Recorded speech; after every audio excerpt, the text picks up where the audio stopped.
सबसे पहली चीज़ जब हम इस दुनिया में एंटर करते हैं वो है श्वास लेना। जब हम इस दुनिया से जाते हैं तो भी कहा जाता है कि उनकी आखिरी सांसें चल रही हैं और जब सांस टूट जाती है तो जीवन टूट जाता है। इतना बेसिक पार्ट है हमारा ब्रेथ वर्क हमारी एग्जिस्टेंस का। सबकॉन्शियस माइंड को एक्सेस करने का ब्रिज ही ब्रेथ है।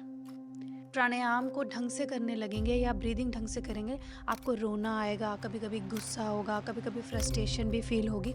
ये वही इमोशंस हैं जो आपके सबकॉन्शियस में दबे हुए हैं, क्योंकि तो जब आपका ध्यान आपकी बॉडी से हट जाए एक आसन करते हुए तो ध्यान कहाँ जाता है फिर? अंदर जाते हैं। कहते हैं ना, अन्नमय कोश प्राणमय कोश। टेक्निक समझना बहुत अच्छी बात है, लेकिन टेक्निक में उलझ जाने से ही अंदर के जो भाव हैं वो प्रकट नहीं हो पाएंगे। Because of the environmental pollution और 40% ज़्यादातर हमारे लंग्स हम यूज़ ही नहीं करते हैं। People with respiratory issues, how do they include breath work in their practice? जो लंग कैपेसिटी के साथ स्ट्रगल करते हैं, एक स्पेसिफिक प्राणायाम है जिसे हम कहते हैं। नमस्कार, the journey within podcast में आपका स्वागत है मेरे यानी शोभा राणा के साथ। मैं एक इमोशनल इंटेलिजेंस और माइंडसेट कोच हूँ और साथ ही इस पॉडकास्ट की होस्ट और क्रिएटर भी हूँ। The journey within podcast का एम है आपको आपकी द जर्नी विद इन करने में मदद कर सकें, आपको अपने आप से मिलने में मिलवाने में मदद कर सकें। The journey with in important क्यों है? ये इम्पॉर्टेंट इसलिए है क्योंकि जब आप खुद से मिलते हैं, आप गहरे रूप में अंदर उतरते हैं खुद के, तो आप समझ पाते हैं कि आप आज लाइफ में कहाँ पर हैं, आप किस तरह से सोचते हैं, किस तरह से रिएक्ट करते हैं, किस तरह से बिहेव करते हैं, आपका लाइफ को लेकर पर्सपेक्टिव क्या है। द जर्नी विद इन करने से आपको अपनी लाइफ के बारे में, अपने आज के बारे में एक डीप अंडरस्टैंडिंग पैदा होती है। आप लाइफ में जो भी गोल्स रखते हैं, जहाँ भी जाना चाहते हैं, वो तभी पॉसिबल है जब आप आज को बेहतर रूप से समझें, अपने स्ट्रेंथ्स, वीकनेसेस, पर्सपेक्टिव को डीपली समझ पाएँ और उस समझ के साथ अपने आप को इम्प्रूव करें, मीनिंगफुल ट्रांसफॉर्मेशन क्रिएट करें अपनी लाइफ में, ताकि आप अपनी बेस्ट लाइफ क्रिएट कर पाएँ।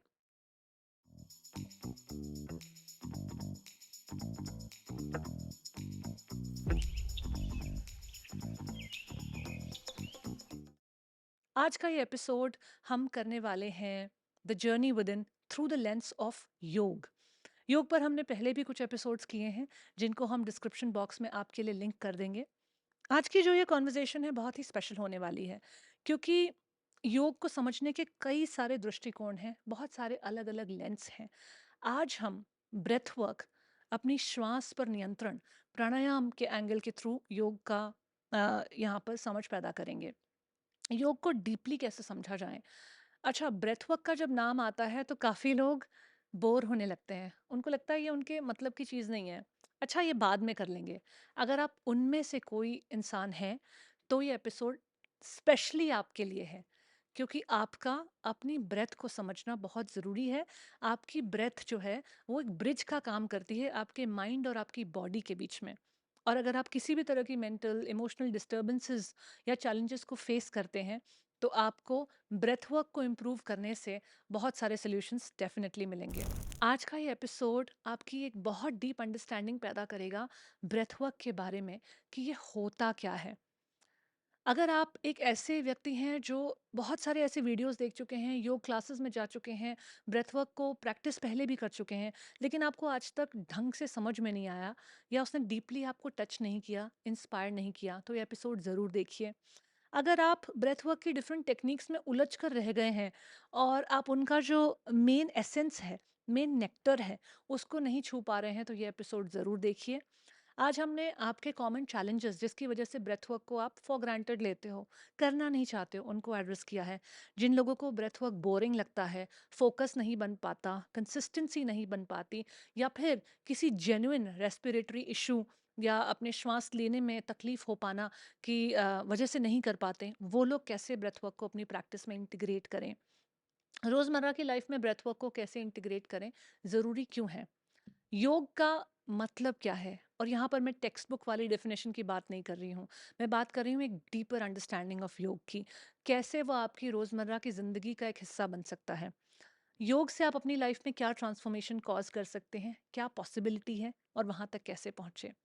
तो ये एपिसोड ज़रूर एंड तक देखिएगा। बहुत सारे लाइफ के अहम लेसन्स आपको इस एपिसोड में देखने को मिलेंगे।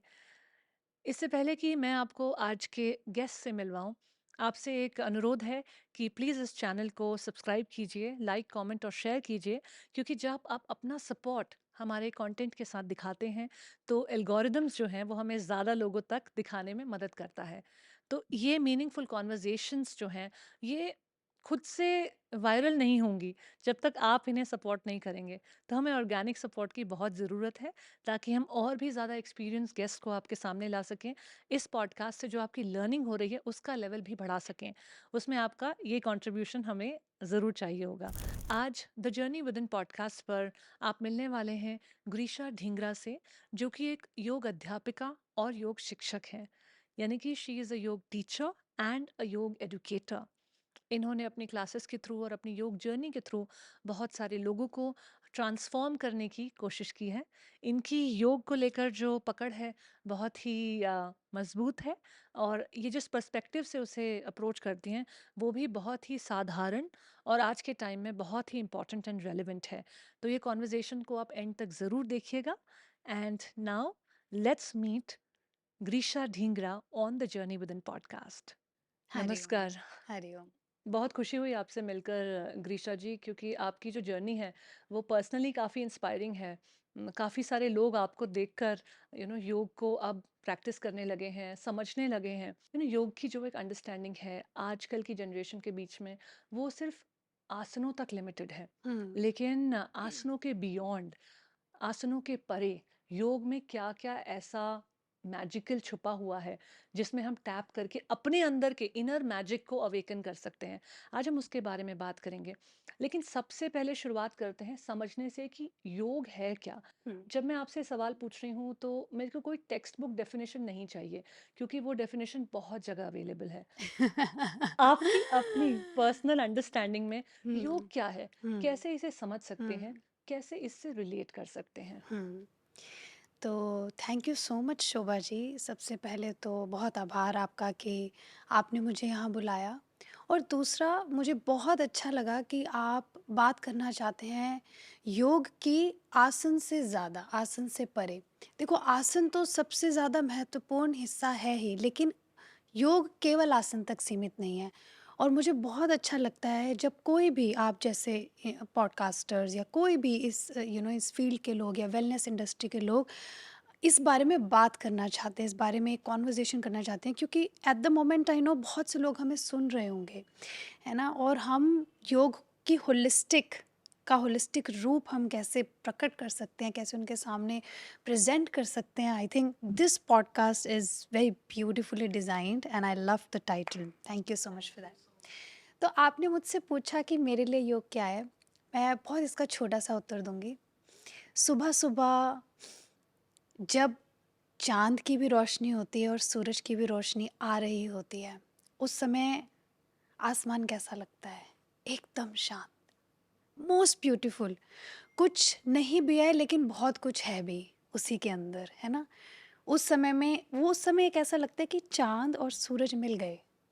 The sky is a testament to that, right? मेरे लिए योग वो है। सच एफर्टलेस ब्यूटीफुल यूनियन जिसको पूरा नेचर एक्सपीरियंस करता है। समुद्र शांत हो जाता है, नदियाँ शांत हो जाती हैं, सारे एनिमल्स उस टाइम पे सबसे पीसफुल होते हैं, bird start chirping, their day starts, which जिसे हम ब्रह्म मुहूर्त का वेला बोलते हैं। मेरे लिए योग वो है, ऐसा ब्यूटीफुल एफर्टलेस यूनियन जो हो तो आपके भीतर आए, लेकिन इर्द गिर्द सभी लोग उसे महसूस कर पा रहे। इसलिए कहते हैं जब कोई योगी आपके बीच में प्रस्तुत हो या साधक आपके बीच में प्रस्तुत हो तो आसपास की सारी एनर्जी बदल जाती है। ऐसा आप ज़रूर समझते भी होंगे और मानते भी होंगे, है ना? तो योग वही है। हुँ। साधकों की संगत में, उनके आसपास, आई एम श्योर हम एक डिफरेंट एनर्जी, एक डिफरेंट वाइब्रेशन फील करते हैं। कहीं ना कहीं वो वाइब्रेशन हमें अपने भीतर कुछ समझने में, कुछ परखने में मदद करती है, जिसकी आप बात कर रहे हो। तो योग की, आई think this is one of the most beautiful definitions that I have heard. आप जब बता रहे थे, उसको व्यक्त कर रहे थे अपने विचारों को, तो मैं उसी वक़्त पर अंदर वो सारा कुछ मेरे सामने एक तरह से प्रकट हो रहा था, विज़ुअलाइज़ हो रहा था कि किस तरह से ब्रह्म मुहूर्त का जो समय होता है, वो होता है और किस तरह से एकदम नेचर जागने लगता है और आपके साथ-साथ यूनाइट होने लगता है। That's the most beautiful way to look at that.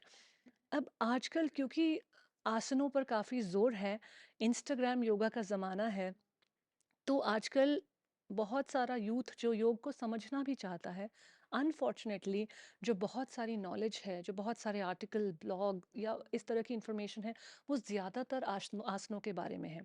अगर हम आज भी यूट्यूब भी खोल कर देखें और हम योग से रिलेटेड कुछ ढूंढना भी चाहें, तो लार्जली आसनों पे ही जोर होता है। ये वाला आसन कैसे करें, इस आसन को करने के लिए पहले कौन से 3 आसन करें, आसनों तक लिमिट है।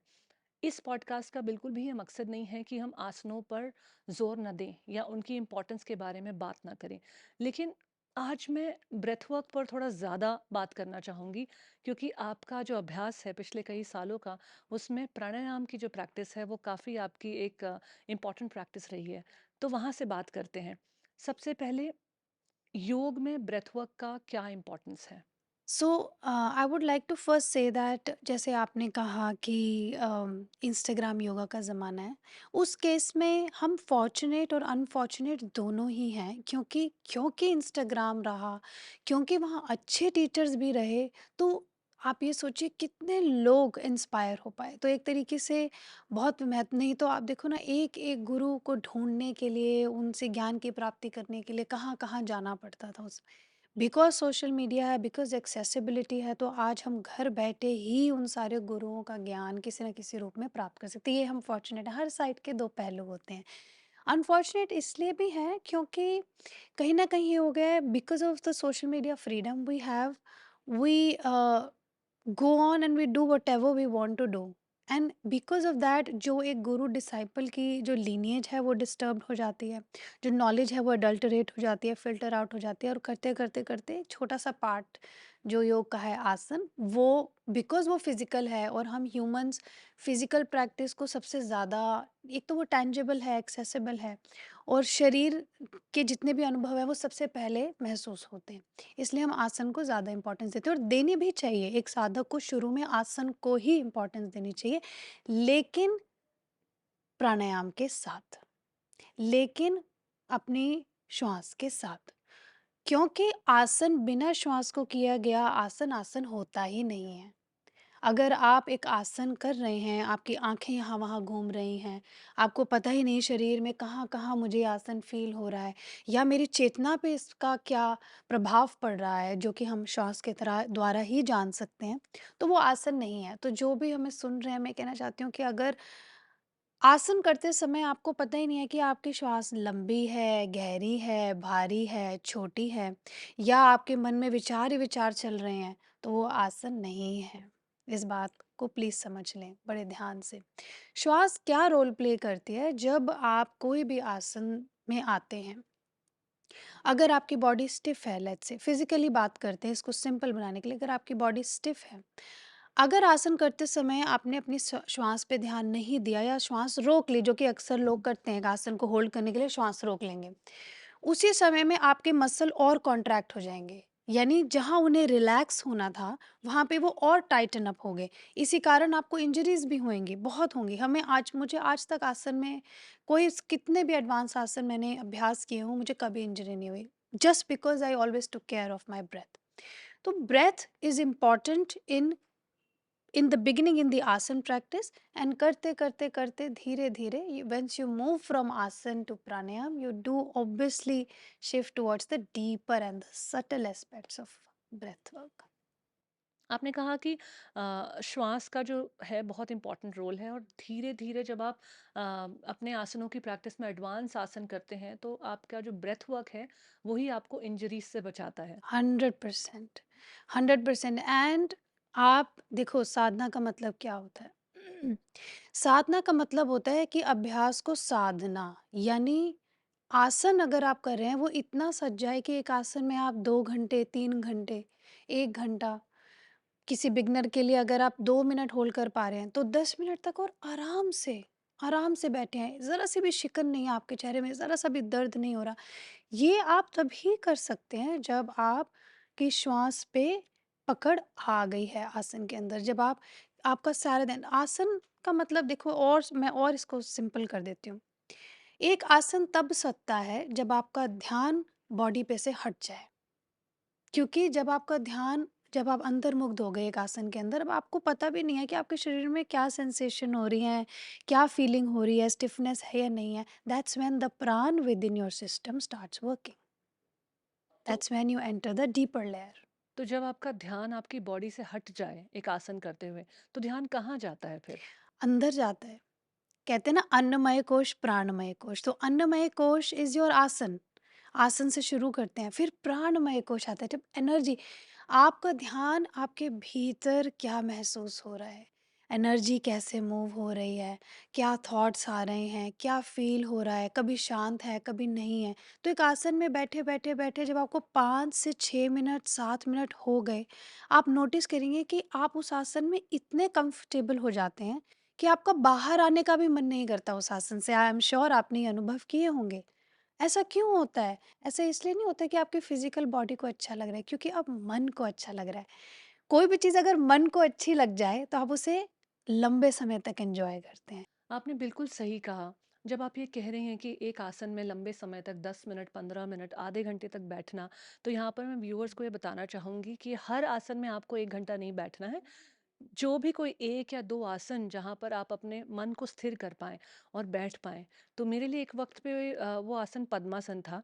आज तो मैं शायद ना बैठ पाऊँ, बट मैं 1 घंटा आराम से पद्मासन में बैठ जाया करती थी, और ध्यान के लिए पद्मासन ही मेरा, अब तो मैं सुखासन प्रेफ़र करती हूँ। लेकिन एक वक़्त पे पद्मासन से मैंने शुरुआत की थी, और बहुत ही ज़्यादा जो इनर स्ट्रेंथ है और जो इनर डिमेंशन है जिसकी आप बात कर रहे हो, वहाँ पे आप टैप इन कर पाते हो।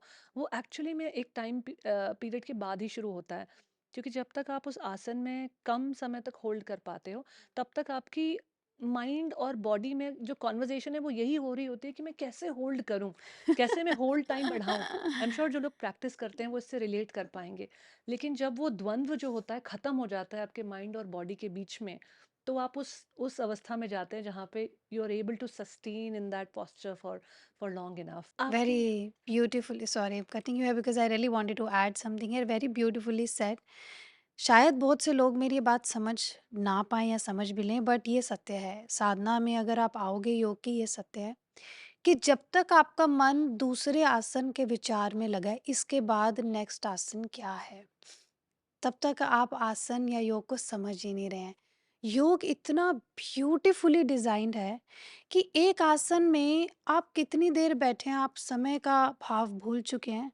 अब नेक्स्ट आसन आपके पास अपने आप आएगा। ऑटोमैटिकली बॉडी नेक्स्ट आसन में मूव हो जाती है। अगर ये आपके साथ हो रहा है और अगर आप अनुभव कर रहे हैं, तो आप योग को प्योर तरीके से प्रैक्टिस कर रहे हैं।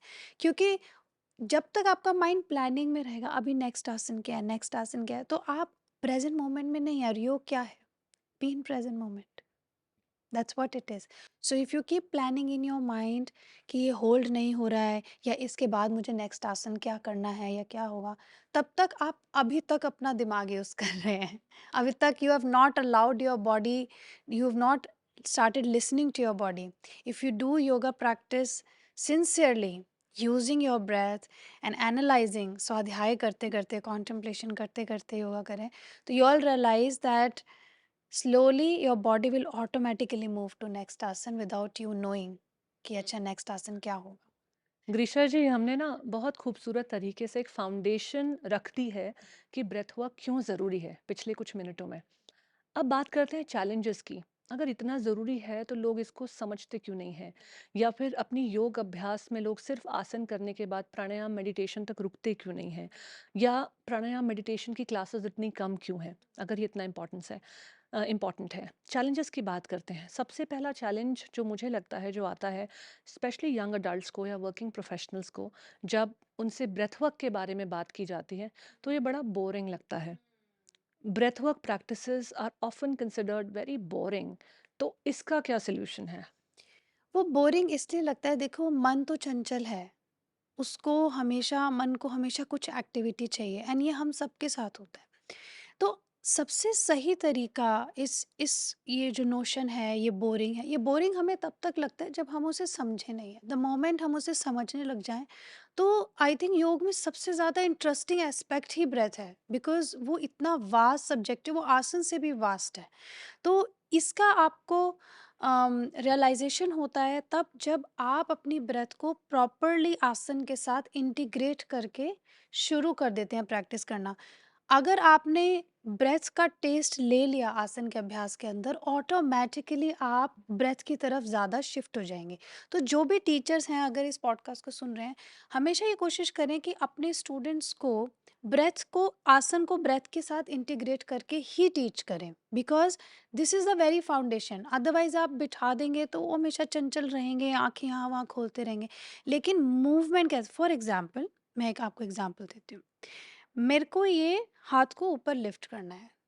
एक तो हो गया, मैंने ऐसे लिफ्ट करा, ये हुआ मैकेनिकल। मैंने अपनी आँखें बंद करी और मैंने श्वास भरनी शुरू करी।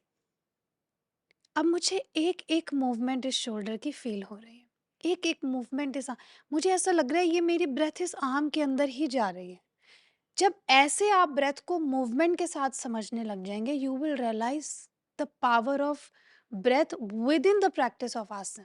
That's why asana is not just about moving your body, it's a mindful movement. That's why you can never compare any asana practice with physical any other physical form of exercise. This is why, because it is done in integration with drishti, which is focus, and your breath. There are three aspects to asana, and in other physical exercises, it can just be moving your body, but this is a mindful movement. यहाँ से journey शुरू होती है breath की integration करने की। In fact हम अध्यात्म योग में one of the practices that we teach, this was done in yesterday's workshop also, we've designed this 45 minutes of very powerful Shwas Anubhuti practice, meaning learning and knowing your breath, strengthening your relationship with your breath before you think about pranayam. First, learn what breath is, what it does to my system, how am I intaking it, what am I feeling. So then you move to pranayam. So best way to not make it boring is to start, because जहाँ movement आ रही है वहाँ interest भी है, और जहाँ उसके साथ breath integrate कर दी, mindfulness भी आ गई. Now you've started enjoying the movement even more because of breath. सो यहाँ पर एक इम्पॉर्टेंट टेक अवे जो योग की प्रैक्टिस कर रहे हैं, जो स्टूडेंट्स हैं या जो किसी भी क्लास में जाते हैं, जो भी योग करता है उसके पास अपने पर्सनल गोल्स, टारगेट्स और चैलेंजेस होते हैं कि मुझे पश्चिमोत्तानासन में अपना सर नी से आगे लेकर आना है, मुझे इस वाले आसन में इतनी देर तक रहना है। तो वो लोग इस ब्रेथ वर्क को इस तरह से समझें कि आप अपने चैलेंजेस में एक और चैलेंज ऐड कर दें। वो ये है कि मुझे हर आसन में आना और जाना अपनी श्वास के साथ है, और जब मैं उस आसन में रहता हूँ, जितनी देर रहता हूँ, उस टाइम मुझे अनइंटरप्टेड ब्रीथ इन, ब्रीथ आउट करना है। तो क्योंकि हमको टेकअवेज़ देने हैं लोगों को ना कि वो कैसे इम्प्लीमेंट कर पाएँ। हम यहाँ पे महज़ बात कर लें कि बोरिंग ना रखें और ऐसे करें, लेकिन जब तक वो उनके अपने एक्सपीरियंस में नहीं आएगा ना, तब तक ट्रांसफ़ॉर्मेशन नहीं होगा। और मैं चाहती हूँ कि इस एपिसोड से, क्योंकि आपकी इतनी नॉलेज है इस सब्जेक्ट में, मैं भी कुछ समय से योग सिखा रही हूँ, सीख रही हूँ। खुद भी एक योग की स्टूडेंट हूँ। तो मुझे लगता है जैसे-जैसे हम इसको थोड़ा प्रैक्टिकली एक्सेसिबल बनाते जाएँगे ना लोगों के लिए, समझना आसान हो जाएगा। क्योंकि वो धीरे-धीरे प्रोग्रेशन होता है। पहले फिज़िकल आसन से, फिर श्वास पर, पतंजलि योग सूत्रास पर, फिर स्क्रिप्चर्स पर, चैंटिंग पर, ये सब चीज़ें धीरे-धीरे इवॉल्व होती है। Absolutely. अगर आज आप किसी व्यक्ति को कहें कि चैंटिंग करने से इतने फ़ायदे होंगे, शायद उनको इमीडिएटली समझ ना आए, Hmm. क्योंकि श्वास के, ब्रेथ वर्क के, चैंटिंग के फ़ायदे कुछ समय के बाद नज़र आते हैं, Yes. है ना? एक दूसरा चैलेंज जो आता है ब्रेथ वर्क करते हुए लोगों को, और जिस वजह से वो नहीं करते हैं या छोड़ देते हैं, that is lack of focus. Hmm. So how do we address lack of focus during breathing और meditation work? So, focus is, when one feels bored or out of focus is when you're continuously doing one thing and now you're losing interest in that. That's when your mind will move here and there. ये तब होगा जब हम एक चीज़ पे को बहुत देर से करें। इसलिए इसका सही तरीका है कि अपनी ब्रेथ की फ्रीक्वेंसीज को चेंज करते रहें। ये एक चीज़ है जो मैं अपनी क्लास में हमेशा इंटीग्रेट करती हूँ बिगनर्स के लिए।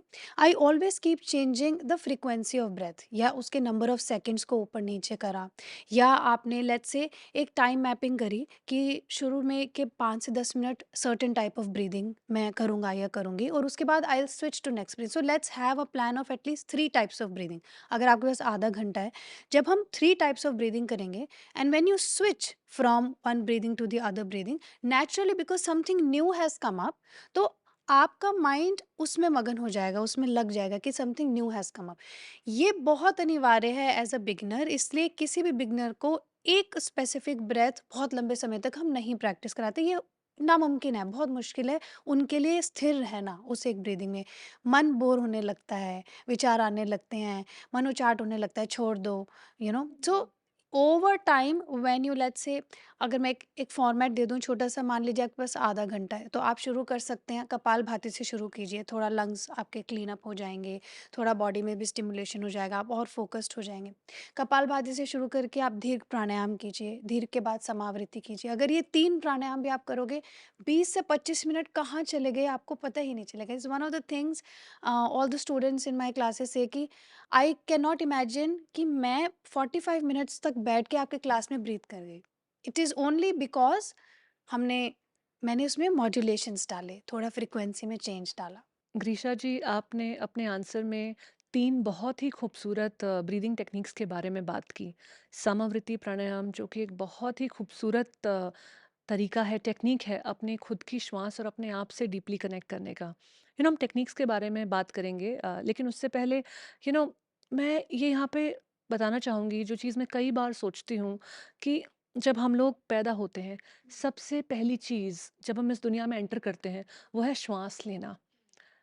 जब हम इस दुनिया से जाते हैं, तो भी कहा जाता है कि उनकी आखिरी साँसें चल रही हैं, और जब साँस टूट जाती है तो जीवन टूट जाता है। तो ये जो साँस है वो इतना इम्पोर्टेंट हिस्सा है हमारे जीवन का, आने से लेके जाने तक।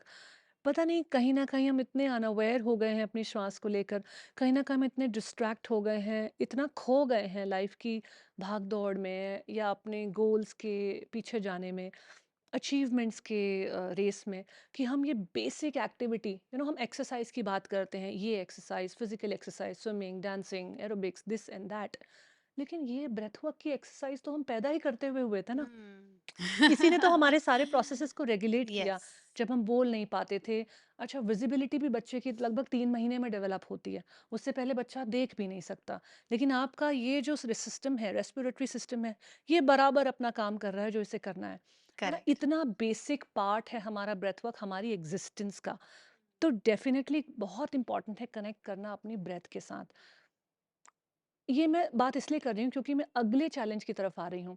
आज के टाइम में क्योंकि पर्यावरण में इतना प्रदूषण है, इतने सारे ऐसे एलिमेंट्स हैं जिस वजह से बहुत सारे लोगों के रेस्पिरेटरी जो ऑर्गन्स हैं वो ऑप्टिमम हेल्थ में नहीं है।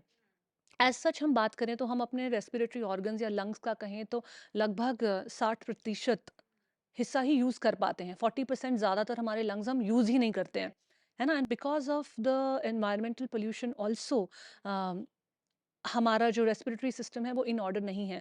फिर पैंडेमिक लाइक कोविड आ जाता है जो हमारे रेस्पिरेटरी सिस्टम को बहुत ज़्यादा बॉदर कर देता है।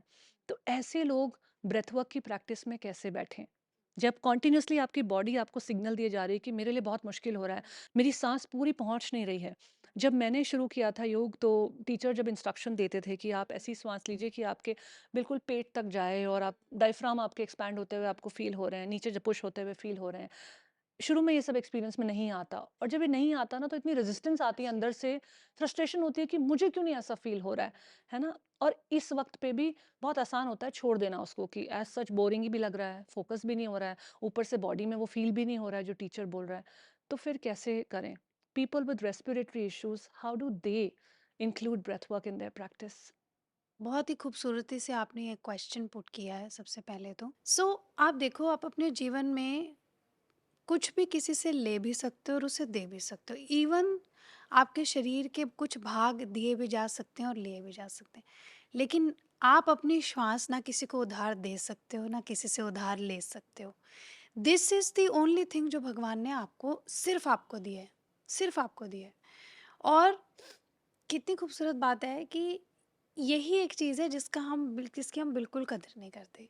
कई बार होता है ना हमारे घर में, जैसे हमारी माताएँ हैं, हमारी मदर्स हैं, हमें इतना प्यार करती हैं, लेकिन हम सबसे कम कद्र करते हैं। कद्र इन द सेंस उन पे उतना ध्यान नहीं देते और वो अपना सारा ध्यान हम पे देते हैं। इसी प्रकार ये श्वास अपना सारा ध्यान आप पे लगाए रखती है हमेशा। आपको गुस्सा आया तो श्वास बदल गई, बोर फील कर रहे तो श्वास बदल गई, खुश फील कर रहे तो एवरी इमोशन, हर इमोशन के साथ आपकी श्वास हर प्रति सेकंड चेंज होती है, जब डर लगता है, फ़ियर लगता है तो एकदम साँस सांस बदल चेंज हो जाती जाती है। है। ये तो सबने फ़ील किया होगा, सबने एग्ज़ाम्स दिए हैं, एग्जैक्टली। सबने अपनी लाइफ़ में रिजेक्शंस फ़ेस किए हैं, सबने वो टेंशन और वो डर का यस, एक्सपीरियंस किया है। तो यस, उस समय थोड़ा-सा व्यूअर्स अगर एवरीथिंग। पॉज़ करके नोटिस हम्म। करें उनकी श्वास में क्या हम्म। हलचल हो रही है, तो पता हम्म। चलेगा कि दिस इज़ एक्चुअली ट्रू। क्योंकि हम इमोशंस को रेगुलर बेसिस पे हमारा माइंड कंडीशन्ड है इमोशंस को फील करने के लिए, इसलिए हम इमोशंस को बहुत जल्दी फील करते हैं। लेकिन हम कभी इस बात पे ध्यान नहीं देते कि पैरेलली हमारी श्वास भी बदल रही है। हर emotion, every emotion has a certain frequency of breath. इसीलिए जब आप ब्रेथ्स के रास्ते से आते हो, आपने इमोशंस, मैं आपसे कल कहूँ कि कल गुस्सा मत होना, आज से गुस्सा मत हो, आप यू विल फील लॉस्ट कि कैसे ना हो, क्या करूँ? That's when if you understand these are two things walking in parallel. अगर आप इसको समझ नहीं पा रहे हो तो श्वास के रास्ते से आओ। The moment you start doing conscious breathing, the moment you start understanding breath, automatically you get control of your emotions. That's a very beautiful relationship. Coming back to your key question, जहाँ पे आपने मुझसे पूछा कि जिनको respiratory lung issues हैं, देखिए कुछ बहुत एक्सट्रीम कंडीशंस होती हैं, जैसे एस्थमा हुआ या पल्मोनरी लंग फाइब्रोसिस हुए। उस केसेस में, जैसे पल्मोनरी के केस में your lung is severely damage and it's shrinking, उस केस में बहुत ही सिंपल ब्रीदिंग, बिना लंग को प्रेशर डाले, जैसे कपालभाति उनके लिए नहीं है या भस्त्रिका उनके लिए नहीं है, सांस रोक पाना या भी कुंभक अलाउड उनके नहीं लिए होता है। नहीं है। ये बिल्कुल भी नहीं है उनके लिए। ऐसा नहीं होता कि आप कोई भी ब्रीदिंग कर लेंगे वो आपको सूट करेगी। ब्रीदिंग अलग अलग बॉडी टाइप्स के लिए भी होती है, अलग अलग मनस की, माइंड की स्थिति के लिए भी होती है। अगर आप एंग्शियस हैं फॉर एग्जाम्पल, तो आपको कपालभाति नहीं करना है, बिकॉज वो स्टिमुलेटिंग ब्रेथ है। अगर आप डिप्रेस हैं तो आपको कपालभाति करना है, बिकॉज वो स्टिमुलेटिंग ब्रेथ है। Now you understand this simple relationship. Similarly जिनको लंग प्रॉब्लम्स हैं, बेस्ड ऑन कितना डैमेज है रेस्पिरेटरी ऑर्गन्स में और बेस्ड ऑन आपके डॉक्टर या थेरेपिस्ट कितना अलाउ कर रहे हैं, आप प्रैक्टिस शुरू कर सकते हैं। ऐसा नहीं है कि वो बिल्कुल कोई प्रैक्टिस नहीं कर सकते, सांस तो ले ही रहे हैं, जीवन तो चल ही रहा है ना, तो इसका मतलब सांस को यूज कर सकते हैं, बट वो कोई भी प्रैक्टिस नहीं कर सकते, बिना टीचर के नहीं कर सकते, बिना किसी से सीखे समझे नहीं कर सकते। This is only for people जिनको रेस्पिरेटरी लंग इश्यूज हैं। सो उनको they always have to practise with the teacher. बिना टीचर के, बिना थेरेपिस्ट के वो प्रैक्टिस ना करें तो ही अच्छा है। कमिंग बैक टू, जैसे वातावरण में पोल्यूशन है और हम दिल्ली गुड़गांव जैसी जगह में रहते हैं, एक चीज़ जो मैंने अपने घर पे करी है, मेरे घर के अंदर ही 40 से 45 पौधे हैं। तो जब दिल्ली का या गुड़गांव का मैक्सिमम पोल्यूशन होता है बाहर, जैसे सर्दियों के समय में काफ़ी पोल्यूशन रिटेन हो जाता है एयर के अंदर, उस समय में मेरे घर की हवा बिल्कुल अलग होती है। आप जैसे ही बाहर से मेरे घर के अंदर एंटर करेंगे, यू विल फील डिफरेंट। तो ये चेंजेस हम ला सकते हैं, ज़्यादा से ज़्यादा पौधे अपने घर के अंदर लगाएं। जैसे कई लोग कहते हैं ऐसे पोल्यूशन में प्राणायाम करना सही नहीं है, नो, आपको प्राणायाम के लिए एनवायरनमेंट क्रिएट करना है, आप बिल्कुल कर सकते हो। Create a right environment with in your house. आप ऐसे प्लांट्स लगा सकते हो जो आपके हाउस के अंदर की एयर को क्लीन रख सकते हैं। That is that. जैसे फॉर एग्जांपल किसी को अस्थमा है, वो प्रैक्टिस कर सकते हैं, बिना एक्सट्रीम केस नहीं है तो बिना थेरेपिस्ट के भी कर सकते हैं प्रैक्टिस। जैसे कपाल भाती प्राणायाम एस्थमेटिक पेशेंट्स के लिए बहुत अच्छा होता है, वो उनकी लंग कैपेसिटी को इंक्रीज करता है। जो आपने बात कही कि शुरू शुरू में आपको लगता है कि आपकी लंग कैपेसिटी नहीं है ना? अब एक बच्चा है, जब बच्चा चल नहीं पा रहा होता, शुरू शुरू में बार बार गिर रहा होता है, बच्चा फ्रस्ट्रेट नहीं हो रहा होता, वो बार बार कोशिश करता है, क्योंकि उससे पता है कि थोड़े समय में मैं चल जाऊंगा, है ना? ये एक ऐसी इनेट फीलिंग है जो बच्चा लेके पैदा हुआ है कि मैं चल जाऊंगा। उसी प्रकार शुरू शुरू में कोई भी अभ्यास, चाहे वो आसन हो, ब्रीदिंग हो, वो आपको कहीं न कहीं एफर्ट देना ही पड़ेगा। कहीं न कहीं आपको लगेगा कि मैं आज नहीं कर पा रहा हूँ या आज नहीं कर पा रही हूँ। I will slowly increase my ratio. धीरे-धीरे मैं अपने सेकंड्स बढ़ाऊँगा, लेकिन टुमारो एवरीथिंग इज़ अभ्यास। इसलिए अभ्यास को इतना ज़्यादा फोकस दिया जाता है योग में। Slowly you will increase your lung capacity with the right practices, and you will realize that within no time, by staying consistent, अभी आप श्वास भी ले पा रहे हैं, अनुलोम-विलोम भी कर पा रहे हैं, हर प्रकार का प्राणायाम कर पा रहे हैं। जो लंग कैपेसिटी के साथ स्ट्रगल करते हैं, एक स्पेसिफिक प्राणायाम है जिसे हम कहते हैं प्री प्रिपरेटरी प्राणायाम। उसे कहा जाता है विलोम प्राणायाम, अनुलोम-विलोम नहीं, विलोम। विलोम क्या है कि आप साँस भर रहे हैं लंग के अंदर, जैसे पंप कर रहे हों एयर को, जैसे 4 से 5 पार्ट्स में एक बार में आपको वो फ़ील नहीं जैसे आप होगा। सीढ़ी चढ़ते हैं, हाँ, जैसे सीढ़ी इस चढ़ तरह रहे से। हैं, उस प्रकार आपने 4 से 5 पार्ट में हवा भरी और जितना धीमे छोड़ सकते हैं, उतना धीमे छोड़ना है। जैसे गुब्बारा आप भरें, आप 1 फूँक मारेंगे, 2 मारेंगे, 3, 4, 5, 5 फूँक में आपका गुब्बारा पूरा भर गया। अब आप उसे धीरे-धीरे, धीरे-धीरे छोड़ रहे हैं, स्लो एक्सहेलेशन। ये है विलोम प्राणायाम की क्रिया, जो कि आपकी लंग कैपेसिटी को इंक्रीज़ करती है। इस एपिसोड में आगे बढ़ने से पहले आपसे ये कहना चाहूँगी कि अब तक आप जो सुन चुके हैं, अगर आपको लगता है कि इसमें कुछ मेरिट है, इसने आपको छुआ है, आपकी लाइफ में कुछ ट्रांसफॉर्मेशन क्रिएट कर पा रहा है, तो इस कॉन्वर्जेशन को ज़्यादा से ज़्यादा लोगों को पहुँचाइए। लाइक कीजिए, कमेंट कीजिए, शेयर कीजिए और चैनल को सब्सक्राइब कीजिए, ताकि आपकी कोशिश के साथ, आपके सपोर्ट के साथ इस तरह की मीनिंगफुल कॉन्वर्जेशंस, जिन्हें आपके सपोर्ट की बहुत ज़्यादा ज़रूरत होती है, वो बहुत लोगों तक पहुँच पाएँ। Thank you for your support. चलिए अब चलते हैं आज के इस एपिसोड की ओर। जीवन का एक बहुत इम्पोर्टेंट पहलू है इमोशंस। इमोशंस के साथ हम सभी लोग बहुत ज़्यादा स्ट्रगल करते हैं। जो इस पॉडकास्ट को सुन रहे हैं, मैं इनफैक्ट चैनल पर पोल्स भी करती रहती हूँ और मैं सारे जवाब, सारे कमेंट सब कुछ पढ़ती हूँ। ये मैं व्यूअर्स को भी बताना चाहूँगी, क्योंकि अक्सर लोगों की कंप्लेंट रहती है कि मैं वहाँ इंटरैक्ट नहीं कर पाती हूँ। कभी कभी समय ना होने की वजह से नहीं हो पाता, लेकिन मैं सारी चीज़ें पढ़ती हूँ। तो सबसे ज़्यादा लोग जिस चीज़ में पोल्स में एक्टिव होते हैं या लिख कर बताते हैं अपनी प्रॉब्लम, वो है इमोशंस को हैंडल ना कर पाना। और वो इमोशन अलग अलग तरह के रूप ले सकता है। वो फियर हो सकता है जॉब ना लगने का, प्रोक्रास्टिनेशन हो सकता है कि हर वक्त ऐसा फील करने का कि मुझे अभी नहीं मन कर रहा है, बाद में कर लूँ। वो इमोशन हो सकता है शेम का, एक इंटरनल डीप तरीके से खुद को लेकर शर्मिंदा होना या अपनी किन्हीं आदतों को ना बदल पाना। गिल्ट का इमोशन हो सकता है, प्रेम का इमोशन हो सकता है, वैराग्य का इमोशन हो सकता है। तो ये सारे इमोशंस जो हैं हमारे जीवन का एक बहुत ही अहम पहलू है। तो प्राणायाम या ब्रेथ वर्क से इमोशंस को कैसे रेगुलेट कर सकते हैं? Thank you for asking this question. क्योंकि ये अभी तक भी बहुत से लोग कपालभाति से ये बीमारी ठीक हो सकती है, अनुलोम-विलोम कीजिए आपकी ये बीमारी ठीक हो जाए। बहुत अच्छी बात है बीमारी ठीक होगी, लेकिन अगर बीमारी हमारे भीतर हमारे दिमाग में है, तो हम बाहर से कुछ भी करते रहें, उसे ठीक कर पाना उसको भीतर से ही ठीक करना होगा और भीतर करने ठीक करने के लिए ही हमें श्वास पे नियंत्रण पाना ज़रूरी है, यानी प्राणायाम करना बहुत ज़रूरी है। तो जो आपने कहा कि इमोशन, देखिए क्या होता है लंबे समय तक जब हम किसी भी इमोशन को बार बार अनुभव करते हैं, तो वो इमोशन नहीं है। जैसे इमोशन क्या है, इमोशन आपके शरीर में एक धारा प्रवाह है। फील हुआ, निकल गया, फील हुआ, निकल गया। लेकिन कुछ ऐसे इमोशन होते हैं जिन्हें हम पकड़ के रखते हैं, पकड़ के रखते हैं। इसलिए कहते हैं इमोशन यहाँ स्टोर है, यहाँ स्टोर है, यहाँ स्टोर है, ब्लॉकेजेस क्रिएट करें। वो इमोशंस को हमने पकड़ के रखा। ठीक है, मान लीजिए क्रोध। क्रोध, एक समय पहली बार हमने क्रोध का अनुभव किया होगा एक समय में, लेकिन उसके बाद हमें किसी कारणवश लंबे समय तक हमें बार-बार उस क्रोध का अनुभव हुआ। अब क्रोध इमोशन नहीं रह गया, अब वो आपके मन की स्थिति बन चुकी है।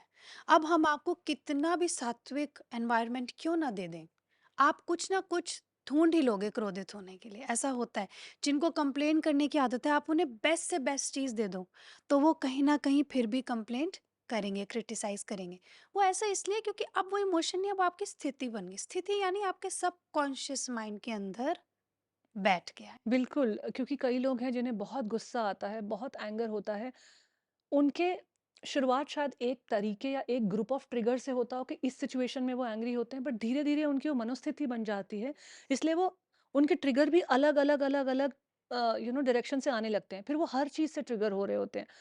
तो फिर वो ट्रैफ़िक में भी ट्रिगर होते हैं, ऑफ़िस में जाकर भी ट्रिगर होते हैं, ऑफ़िस में मीटिंग के वक़्त भी ट्रिगर होते हैं, घर आकर भी ट्रिगर होते हैं, बच्चों के साथ इंटरैक्शन से भी ट्रिगर होते हैं, इंटरैक्शन नहीं होता है तो भी ट्रिगर होते हैं, स्पाउस के साथ। तो फिर वो हर जगह से ट्रिगर होने ट्रिगर लगते हो हैं, रहे क्योंकि हैं। मन उस तरह से वायर हो गया है उस इमोशन के साथ फ़ील होने के लिए, कंफ़र्टेबल होने के लिए। आपने बिल्कुल बहुत गहरी यहाँ पे बात कही है। और क्योंकि मूड अवस्था है ना, मूड अवस्था है तो हमें तो यही लगता रहेगा कि ये मुझे ट्रिगर कर रहे हैं। करेक्ट। अगर जो भी ये बात सुन रहे हैं, मैं ये कहना चाहती हूँ, अगर आप बार-बार ट्रिगर हो रहे हैं, तो ये सबसे पहले ये जानिए कि कोई आपको ट्रिगर नहीं कर रहा है। वो आपकी मनोस्थिति बन चुकी है। आप किसी भी अच्छी जगह पे जाएँगे, तो आप कितना भी हम आपको कंड्यूसिव एनवायरनमेंट क्यों ना दे दें, आप ट्रिगर हो जाएँगे किसी ना किसी बात पे, क्योंकि मनोस्थिति। अब जहाँ पे आप सबकॉन्शियस माइंड की बात करते हैं, सबकॉन्शियस माइंड को एक्सेस करने का ब्रिज ही ब्रेथ है। आप अपने सबकॉन्शियस माइंड को एक्सेस कर ही नहीं सकते। कहते हैं ना, इसलिए प्राणायाम करने से कंसंट्रेशन बढ़ जाती है, आपकी बुद्धि शार्प हो जाती है, इंटेलेक्ट शार्प हो जाता है, आपका विज़डम बढ़ने लगता है। ऐसा कुछ बढ़ने नहीं लगता, वो आपके अंदर है। आप उसे एक्सेस करने लगते हैं, आपको उसका एक्सेस मिल जाता है। तो जब हम लंबा गहरा श्वास लेते हैं या हम कॉन्शियस ब्रीदिंग करते हैं, हम प्राणायाम करते हैं, तो हम क्या करते हैं, अपने रिएक्शन मैकेनिज़्म को, यानी जो हमारे सबकॉन्शियस माइंड में रिएक्शन ट्रिगर हैं, हमेशा हमारा माइंड जो है वो सिंपैथेटिक नर्वस सिस्टम में रहता है, जिसे कहते हैं फाइट फ्लाइट मोड। तो जब आप कॉन्शियस ब्रीदिंग करते हो, आप पैरासिम्पैथेटिक नर्वस सिस्टम एक्टिव करते हो, जिससे कहते हैं हम रेस्ट एंड रेस्टोरेटिव। वो आप अपने माइंड को, जो कि बहुत रिएक्ट करने के लिए ट्रेन हुआ हुआ है, आप उसे काउंटर ट्रेन कर रहे हो पीसफुल होने के लिए। तो जब आप काउंटर ट्रेन करने लगते हो, स्लोली स्लोली स्लोली, जो ये संस्कार हैं, जो रिएक्शन आपके अंदर स्टोर हैं, इमोशन स्टोर हैं, आप देखेंगे बहुत समय जब आप प्राणायाम को ढंग से करने लगेंगे या ब्रीदिंग ढंग से करेंगे, आपको रोना आएगा, कभी कभी गुस्सा होगा, कभी कभी फ्रस्ट्रेशन भी फील होगी करते। ये वही इमोशंस हैं जो आपके सबकॉन्शियस में दबे हुए हैं, क्योंकि शरीर उन्हें छोड़ रहा है, ढीला पड़ रहा है, प्राणिक शरीर भी ढीला पड़ रहा है, स्थूल तो ढीला पड़ ही गया, क्योंकि बॉडी कॉन्शियसनेस लूज हो जाती है जब आप श्वास पे ध्यान दें। तो सूक्ष्म ही ढीला हो गया। जैसे सूक्ष्म शरीर ढीला हुआ, अंदर स्टोर्ड इमोशंस निकलने लगते हैं। हम क्या करते हैं, हमें रोना क्यों आ रहा है, ये गलत है, जो निकल रहा है निकलने दो। इस प्रकार धीरे धीरे, लेयर बाय लेयर, परत परत बाय परत, नीचे नीचे नीचे, आप सबकॉन्शियस माइंड से जो रूट है उस इमोशन का, जहाँ वो स्टक है, वहां से आप उससे रिलीज करते हैं। और खाली श्वास से नहीं होता है शोभा जी, आपको स्वाध्याय भी करना होता है। आपको ये माइंडफुलनेस क्रिएट करके रखनी होती है कि जब सिचुएशन आ रही है, उस समय मैं रिएक्ट ना करूं। ये जो बिकमिंग एंड बीइंग का डिफरेंस है ना, ये मेरी लाइफ की एक सबसे बड़ी लर्निंग रही है। हम लोग इतने कंडीशन हैं बिकम होने के लिए कि मुझे ये बनना है। छोटे छोटे बच्चों से सवाल किया जाता है, बड़े होकर क्या बनना चाहते हो? तो हमारा जो नज़रिया है ना, वो बनने पर इतना ज़्यादा फोकस्ड है कि हम क्या हैं। बीइंग क्या है मेरा इस वक्त, मैं कैसा हूँ इस वक्त, मेरी क्या अवस्था है, वो हमारे अवेयरनेस में ही नहीं है। We are so forward looking into becoming something that being who I am is not accessible to us anymore. और उसी के लिए हमें फिर ये टेक्निक्स चाहिए, आप जैसे टीचर्स चाहिए, एक इंट्रोडक्शन टू दीज सब्जेक्ट्स चाहिए कि हम अपने बीइंग को तो एक्सेस कर पाएं। बिकमिंग तो होता रहेगा, वो जिंदगी में एवर इवॉल्विंग प्रोसेस है। आज मैं कुछ बनना चाहती हूँ, 2 साल बाद मैं कुछ और बनना चाहूंगी। That's a moving goal post जिसे हम कहते हैं। एक चलता हुआ लक्ष्य है, जो एक पाने के बाद दूसरा, दूसरे के बाद तीसरा चलता जाएगा जीवन में। लेकिन वो समझ पैदा कर पाना कि बिकमिंग तो ठीक है, लेकिन बीइंग क्या है, आज मेरा बीइंग क्या है, मैं उसको कैसे, उसकी कैसे और समझ लूँ और उसको कैसे पकड़ बढ़ाऊं, वो आई थिंक कहीं ना कहीं योग जो है उसमें बहुत बड़ा एक रोल निभाता है। बहुत ज़्यादा मुझे बड़ा, बहुत ही अच्छी आपने, I am really thank you for asking these are very beautiful questions. Being और बिकमिंग, देखिए मैं I always give this example. ये इतने सारे पौधे हैं आपके यहाँ पे, कितने खूबसूरत है ना, ये खूबसूरत लगने की कोशिश कर रहे हैं, ये बस हैं। ये क्योंकि हैं, ये आपको इम्प्रेस करने की कोशिश नहीं कर रही, ये इसलिए इतने खूबसूरत है। नेचर क्यों इतना खूबसूरत है, वो कभी आपको देख के हवा बहने नहीं लगती ना, आपको देख के सूरज रास्ता बदलने नहीं लगता, वो है इसलिए वो इतने खूबसूरत है। इसलिए हम सबको ये समझना है कि हम जो हैं, इसलिए हम इतने खूबसूरत हैं। लोग मुझे कहते हैं, मैम आप, हमें आपके जैसा बनना है, आप मेरी इंस्पिरेशन हो। मैं कहती हूँ आप मेरी इंस्पिरेशन हो, क्योंकि जो आपके पास है वो मेरे पास नहीं है। एवरी ह्यूमन, हर इंसान एक ना एक ऐसी चीज लेके, जैसे बोला ना कि आपकी सांस तो आपकी यूनिक है, योर श्वास इज योर श्वास, your breath is your breath. Same way हम सब एक प्रकृति, जैसे कहते हैं ना कि मूल प्रकृति लेके पैदा हुए हैं। हम क्या करते हैं, उस मूल प्रकृति को छोड़ के बाकी सारी प्रकृति में मिलने की कोशिश करते हैं। तो अपने हमारा बेसिक रंग छूट नेचर। जाता है। यस, तो हमेशा याद रखो कि नेचर इसलिए इतना खूबसूरत है क्योंकि वो है। और हमें लगता है कि हम अलग हैं और नेचर अलग है। हम ये रियलाइज़ नहीं करते कि हम नेचर का एक बहुत ही खूबसूरत क्रिएशन है। जिस तरीके से पेड़, नदी, पौधे, झरने, जिन्हें देखने हम हर वीकेंड पे कई किलोमीटर गाड़ी चलाकर जाते हैं, कई देशों में हमें घूमना है, हमारी एस्पिरेशन है। हम उस सब को इतना वैल्यू कर रहे हैं क्योंकि वो एक नेचर का क्रिएशन है। तो हम कहाँ से आए हैं? We are a creation of nature. क्या हम वो वैल्यू अपने अंदर की तरफ, अपने तरफ, विदिन की तरफ केंद्रित कर सकते हैं या नहीं? आई थिंक वो एक बहुत ही इंपॉर्टेंट टेक अवे रहेगा इस एपिसोड से, अगर लोग इतना ही समझ जाएं। क्योंकि हाँ, हम बात कर सकते हैं योग का एंजाइटी से क्या होगा, स्ट्रेस मैनेज कैसे होगा, ये सब बातें बहुत प्लेटफॉर्म्स पे की जाती हैं। लेकिन आज क्योंकि मुझे आपका साथ मिला है, आपकी संगत मिली है, तो मैं चाह रही हूँ थोड़े डीपर लेवल पे जाके काम करें। ये 3 टेक्निक्स बता दो कैसे स्ट्रेस मैनेज होगा, 3 टेक्निक बता दो एंजाइटी कैसे। ये सब बड़े कॉमनली आस्क्ड क्वेश्चंस हैं और मैं समझ पा रही हूँ ये क्यों लोग पूछते हैं, क्योंकि वाकई में लोग फंसे हुए हैं उस जगह पर। लेकिन टेक्निक्स के पीछे भागने की जगह, एक इंस्टेंट मैगी नूडल बनाने की जगह, अगर हम बेस नेचर पे आने की कोशिश करें, इन थोड़ी गहरी बातों की तरफ जाने की कोशिश करें, तो शायद एक और गहरा सोल्यूशन जो हमारे लिए एक लंबे समय तक कर पाना पॉसिबल हो पाएगा, वो निकलेगा। क्योंकि अगर कोई आपको टेक्निक बता देता तो आप उसके पीछे भागते हो। आपने कुछ दिन की, कुछ और दिन की, कुछ और दिन की, लेकिन आपको रिजल्ट नहीं आया, क्योंकि माइंड कहीं ना कहीं टेक्निक का एक प्रूफ चाहता है। माइंड अभी एक नहीं हुआ है टेक्निक के साथ, वो कहीं न कहीं प्रूफ ऑफ कॉन्सेप्ट भी चाहता है। बहुत चीज़ें चल रही हैं। तो अगर हम थोड़ा उस कन्वर्सेशन को ऊपर के लेवल से हटाकर रूट लेवल पर लेकर आएँ, उस तरह की कन्वर्सेशन मेरा आपके साथ करने का कुछ कुछ वैसा-सा मकसद है। तो हमने इमोशंस के बारे में बात की। अब अगली बात मैं करूँगी कंसिस्टेंसी के बारे में। जी। ब्रेथ वर्क जो है, ये जितना ज़रूरी और इम्पोर्टेंट है, उतना ही इग्नोर्ड सब्जेक्ट है। मैंने कहा ना, माता हमें सबसे ज़्यादा प्यार करती हैं, लेकिन सबसे लीस्ट इम्पोर्टेंट होती हैं हमारे लिए जब हम बिज़ी हो जाते हैं अपनी लाइफ में, अपने करियर में। वो हमेशा हमारे फ़ोन का इंतज़ार करती हैं, वो इंतज़ार करती हैं कि मेरा बच्चा या मेरी बच्ची घर आएगी तो मैं ये ऐसा होता है क्योंकि ये इनवॉलंटरी प्रोसेस है ना, चल रहा है, वॉलंटरी इनवॉलंटरी है, अपने आप चल रहा है, चलता रहे, हुँ। है ना? हम जी रहे हैं, साँस चल रही है, तो हमें इससे इसलिए इसके ऊपर ध्यान नहीं देते हम। लाइफ में जो सबसे इम्पोर्टेंट चीज़ें होती हैं, अक्सर हम उन्हें ही सबसे ज़्यादा फॉर ग्रांटेड लेते हैं। ये बात तो देखी सुनी परखी गई है। और जो लोग इस पॉडकास्ट को सुन रहे हैं या देख रहे हैं, वो भी ज़रा अभी पॉज़ का बटन दबाकर थोड़ा 2 मिनट सोचें कि आपकी लाइफ में सबसे ज़्यादा ज़रूरी क्या है? और महसूस कीजिए कि कहाँ-कहाँ पर आप उन्हें फॉर ग्रांटेड ले रहे हैं। मैं सिर्फ़ लोगों की बात नहीं कर रही हूँ, मैं अपनी ब्रेथ वर्क, अपनी श्वास की बात भी कर रही हूँ, अपनी बॉडी की बात भी कर रही हूँ, जिसके बारे में आज हम बात कर रहे हैं, अपने माइंड की भी बात कर रही हूँ। बहुत सारे लोग इंटेलिजेंट जो होते हैं, वो अपनी इंटेलिजेंस को ही फॉर ग्रांटेड लेने लगते हैं। बहुत सारे लोग जिनका डाइजेशन बहुत अच्छा है, अपने डाइजेशन को ही फॉर ग्रांटेड लेने लगते हैं। बहुत सारे लोग जो पहले से ही फिजिकली फिट हैं, वो अपनी फिटनेस को ही फॉर ग्रांटेड लेने लगते हैं। तो ये लाइफ के हर एरिया में इम्प्लीमेंट होता है। क्योंकि हम इसे इतना फॉर ग्रांटेड लेने लग गए हैं, तो जब इसे अपने अवेयरनेस में लाना पड़ता है तो बड़ा मुश्किल हो जाता है। जब मुश्किल हो जाता है तो कंसिस्टेंसी बिल्ड नहीं हो पाती। जैसा कि मैं कह रही थी कि ब्रेथ वर्क जो है, प्राणायाम जो है, एक सबसे ज़्यादा इग्नोर्ड एरिया ऑफ प्रैक्टिस है स्टूडेंट्स के लिए। I am sure as a teacher, आपने एज अ योग टीचर, मैंने तो ये इतना फेस किया अपनी क्लास में।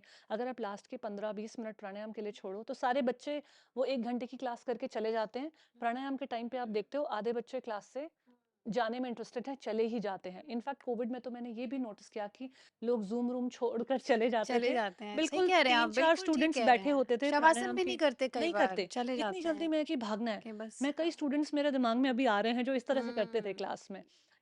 तो ये इतना इग्नोर्ड पहलू है। तो हुँ, हम ब्रेथ वर्क के साथ कंसिस्टेंसी कैसे कंसिस्टेंसी को बने। कैसे बिल्ड करें?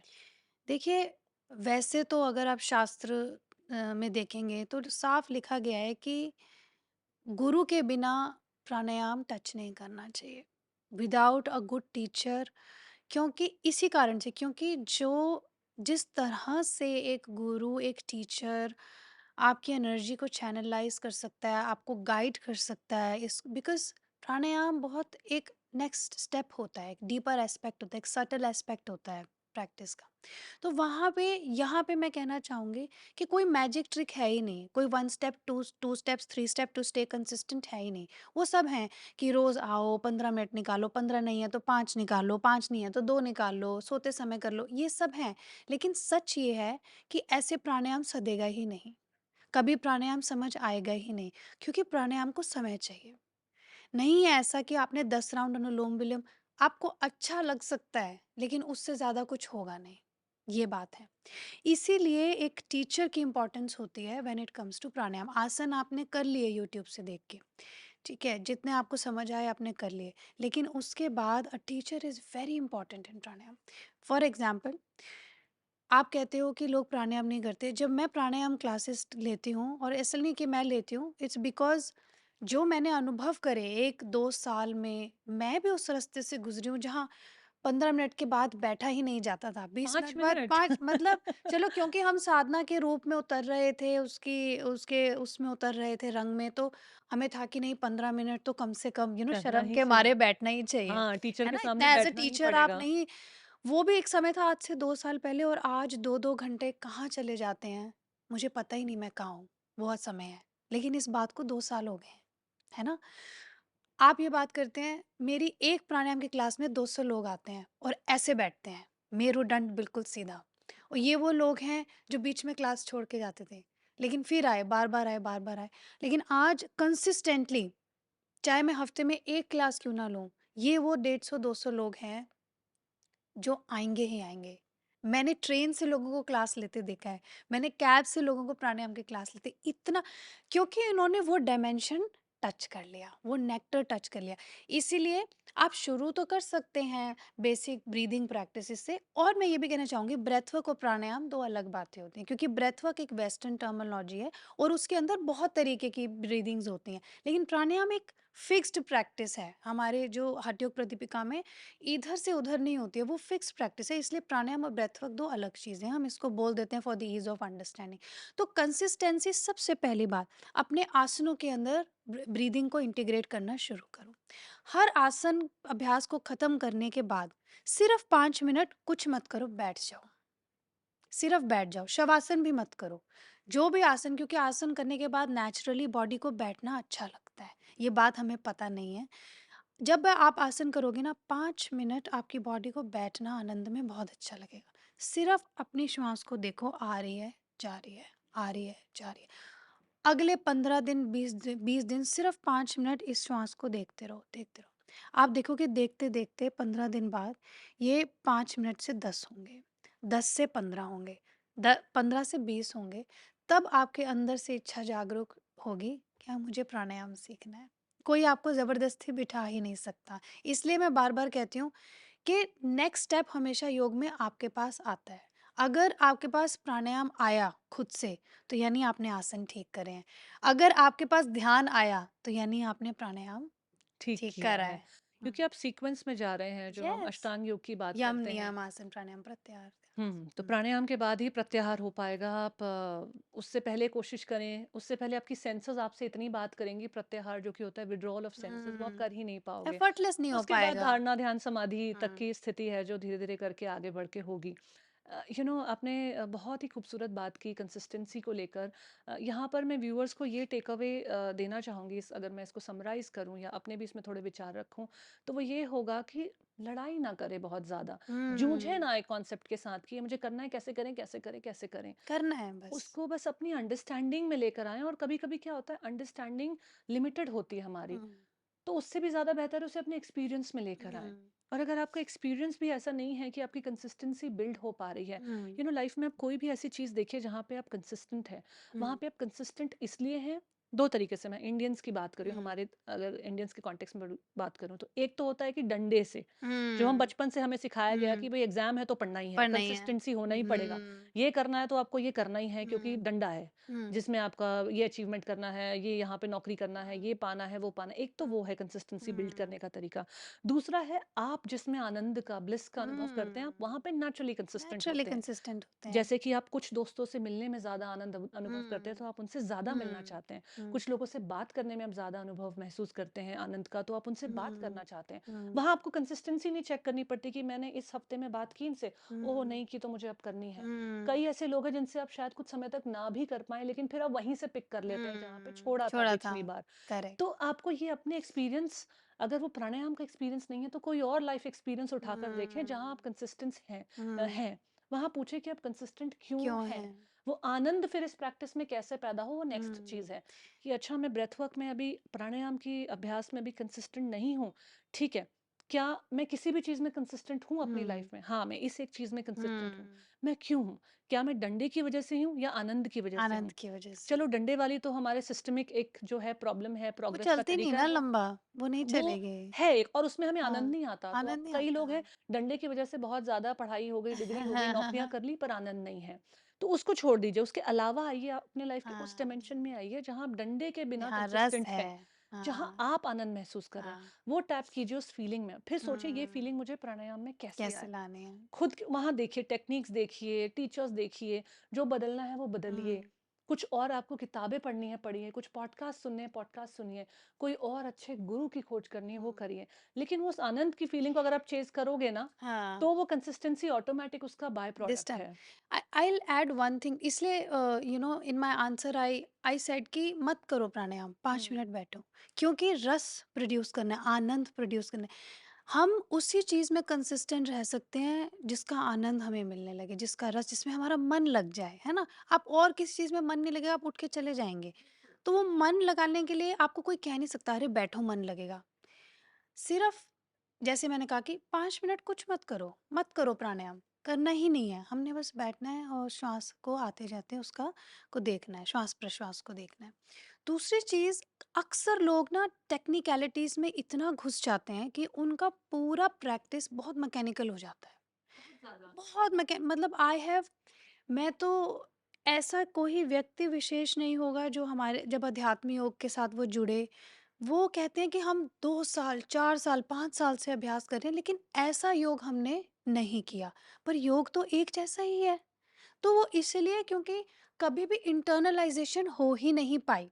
कभी भी अंदर महसूस किया और क्योंकि टेक्निकैलिटीज़ में उलझे रहे। ये कर लो, वैसे कर लो, ऐसे कर लो, हाँ, यहाँ झुक जाओ। ये वाली टेक्नीक तो है, वो वाला ये ब्रेथ वर्क टेक्निक है, है। ये टेक्निक बता दो। मैं ये कहना चाहती हूँ सबको जो भी ये सुन रहे हैं, टेक्निक समझना बहुत अच्छी बात है, लेकिन टेक्निक में उलझ जाने से ही अंदर के जो भाव हैं वो प्रकट नहीं हो पाएँगे। आप मिस कर दोगे। आप अपना लॉजिकल माइंड को हमेशा एक्टिवेट रख के, इंट्यूटिव माइंड को हमेशा शट रखेंगे और योग क्या है? दोनों माइंड को एक साथ एक्टिवेट करना, ईड़ा और पिंगला को एक साथ एक्टिवेट करना, सुषुम्ना से धारा प्रवाह करना योग है। तो उसमें आपके लॉजिक इसको ये मेडिटेशन में अवेयरनेस भी बोलते हैं कि ना तो आप सो रहे हैं ना जाग रहे हैं, आप बीचों बीच हैं, आप उस सुषुम्ना में हैं। तो इसलिए कोशिश कीजिए कि बहुत टेक्निकलिटीज में शुरुआत में ना घुसें, धीरे धीरे आपको अपने आप रिक्वायरमेंट फील होना शुरू होगी कि यार नाउ मुझे इसको और गहराई में समझना है, तब आप टेक्निक्स में घुसिए। तो शुरू शुरू में मैकेनिकल मत बनाइए प्रैक्टिस को। हाँ, हम्म, क्योंकि जो हमारे योग स्कूल्स भी हैं, डिफरेंट डिसिप्लिन से आप योग सीखते हो, हम्म, जहाँ से आप अपने टीचर ट्रेनिंग के प्रोग्राम्स भी करते हो। कई तरह के प्राणायाम हैं, आपके हम्म, अभ्यास में लाए जाते हैं, हम्म, क्योंकि वो एक शिक्षा प्रणाली का एक हिस्सा है। हम्म, टीचिंग मेथोडोलॉजी का एक पार्ट है कि हम्म। हाँ, इनको हमें शीतली भी सिखाना है, इनको हमें भ्रामरी भी सिखाना है, इनको हमें नाड़ी शोधन भी वो सिखाना तो है, थ्योरी इनको है, हमें बस हाँ, पे लिखा समवर्ती भी और हो गया, सिखाना है। हाँ। हाँ, वो सब उनका पार्ट है, वो आपको सिखाएँगे, अच्छी बात है। लेकिन आप, मुझे लगता है प्राणायाम अगर जिसको गहरी करनी है अपनी प्रैक्टिस, हुँ, किसी 1 या मैक्सिमम 2, हुँ। बस सिर्फ़ उन्हीं को पकड़िए और उनके साथ चलते रहिए, चलते रहिए, चलते रहिए। वो मैं ये बहुत कहना ज़रूरी चाहूँगी है। कि योग में आपने बहुत ही अच्छी बात कही है और इससे पता चल रहा है कि आप साधक हैं, आपने साधना की है। पिछले 2 सालों से थोड़ा-सा जो है शेड्यूल गड़बड़ाया है, और उसमें अगर मैं एक्सटर्नलाइज़ करूँ रीज़न, इंटरनल रीज़न तो जो है वो है ही, और वो ही अल्टीमेट सच होता है वैसे। लेकिन अगर मुझे थोड़ा-सा अगर एक्सटर्नलाइज़ करना हो तो इस पॉडकास्ट एक बहुत बड़ा रीज़न रहा है। इस पॉडकास्ट में मेरे को पता नहीं मेरी ज़िंदगी के इतने घंटे जाते हैं इसको प्रोड्यूस करने में, और सिर्फ़ एक ही एम है जिससे मैं पॉडकास्ट करती हूँ। जैसे आज हम भी ये बात कर रहे हैं, मेरा कभी भी एम नहीं होता है कि कोई वायरल बात बता दो, कोई सेंसेशन क्रिएट कर दो, हम कैसे एकदम वायरल हो बहुत जाएँ अच्छा भाव है ओवरनाइट। आपका। वो भाव भाव सिर्फ़ है कि द जर्नी विदिन, जो मुझे देख रहा है, उसके अंदर क्या हम हम वैसे तत्व को छू पाएँगे जहाँ से वो अपनी लाइफ़ में जो बदलाव चाह रहा है, जो मीनिंगफुल ट्रांसफॉर्मेशन क्रिएट करना चाह रहा है, वो हो जाएगा? क्या हम एक छोटी-सी चाबी दे सकते हैं? कहीं से एक शुरुआत बहुत का एक बिंदु खूबसूरत दे भाव। सकते हैं कि नहीं दे सकते हैं? एक वही एक एक मेरा यहाँ पे उद्देश्य है इस इसलिए पॉडकास्ट के मैं थ्रू। मैंने आपसे जब मैं आपसे मिली मैंने आपको तब यही बात कही कि यही कारण है कि मैं आप यहाँ पे आना चाहती थी। जब आपने मुझे इनविटेशन भेजा, बात करी तो मुझे बहुत अच्छा लगा क्योंकि मैंने देखा कि आप वो वायरैलिटी के पीछे कुछ ऐसा कंट्रोवर्शियल ये I don't enjoy this and I don't like this या because simplest things are the most meaningful. जैसे हम यहाँ पे आज श्वास की बात करें, श्वास कितनी साधारण सी चीज़ है, लेकिन वो सबसे ज़्यादा मीनिंगफुल है ना? और उसको हम मिस कर देते हैं जब हम जैसे फॉर एग्ज़ाम्पल बहुत सारे ऐसे जगह पे प्रश्न आते हैं, आप तंत्र के बारे में बात कीजिए, आप उस वाली एनर्जी के बारे में बात आप पहले श्वास लीजिए, क्या आप ले रहे हैं? क्या आप समझ रहे हैं श्वास को? तो ये ठीक है फिलॉसफिकल बातें अच्छी लगती हैं, लेकिन प्रैक्टिकैलिटी में ये आपको अभी यू कांट डू एनी अनुभव विद दिस, है ना? तो बहुत अच्छा आपका भाव है और मुझे बहुत अच्छा लगा कि आपने प्रकट किया। तो बात आती है कि कौन-सा प्राणायाम देखिए, वैसे तो कहा गया है और लिखा भी है ये कि नाड़ी शोधन is the ultimate pranayama. The supreme. The supreme is नाड़ी शोधन। आप शीतली शीतकाली शीतली और शीतकारी सॉरी कर सकते हैं जब जब भी रिक्वायरमेंट है, लेकिन नाड़ी शोधन सबसे ज़्यादा इम्पोर्टेंट है। बहुत सारे प्राणायाम किए ही इसलिए जाते हैं कि आप नाड़ी शोधन को साध पाएँ। जैसे कपालभाति आप पहले करते हैं या अनुलोम-विलोम से आप शुरुआत करते हैं। सूर्य भेदी, अनुलोम-विलोम चंद्र भेदी। शुरू करते हैं।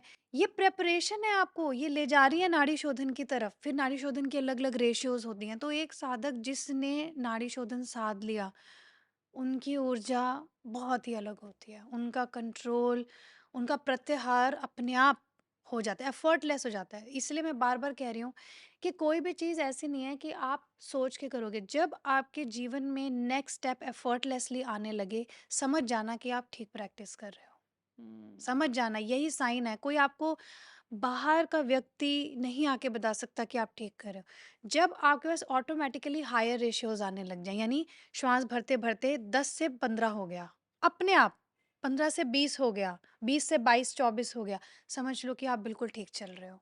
टेक्निकलिटीज़ की बात करें, जैसे मैं अपने अनुभव से बात करूँ, तो पहले जैसे 1 मिनट में पिछले अगर मैं 10 साल पहले की बात करूँ या 8 साल पहले की बात करूँ, जब मैंने प्राणायाम को थोड़ा समझना शुरू किया था, जैसे 1 मिनट में तकरीबन 12 से 15 साँसें जो थी, वो कॉमन था मेरे लिए। 12 ब्रेथ्स इनकमिंग एंड आउटगोइंग। धीरे-धीरे प्राणायाम के अभ्यास के साथ वो 6 पर आ गया, 5 पर आ गया। 1 मिनट में सिर्फ़ 5 बार आप साँस ले रहे हो। जब शुरू-शुरू में टीचर्स बताया करते थे ये बात, तो मुझे लगता था कैसे पॉसिबल है? हुँ। एक इंसान जो 1 मिनट में 15 बार श्वास ले रहा है, वो 5 या 4 या 3 पर कैसे आएगा? लेकिन वो अभ्यास के साथ जो धीरे-धीरे, धीरे वो आने लगता है, आई थिंक जो आप बात कर रहे हो कि रिज़ल्ट के पीछे मत भागो, प्रोसेस को समझो और प्रोसेस के साथ कंसिस्टेंसी बिल्ड करो। हम कंसिस्टेंसी बिल्ड कर चाहते हैं रिज़ल्ट के साथ, कि मेरे को 10 किलो लूज़ करना है और मेंटेन करना है, तो रिज़ल्ट है। लेकिन कंसिस्टेंसी आपको प्रोसेस के साथ बिल्ड करेंगे तो रिजल्ट बाय प्रोडक्ट हो जाते हैं और मुझे लगता है वही रिजल्ट आपको आनंद देते हैं, एंजॉयबल होते हैं, जो बाय प्रोडक्ट होते हैं। एब्सोल्युटली। जो रिजल्ट हुँ। रिजल्ट कॉज करने के हुँ। प्रयासों से आते हैं, वो रिजल्ट हुँ। ज्यादातर खुशी नहीं देते हुँ। हैं।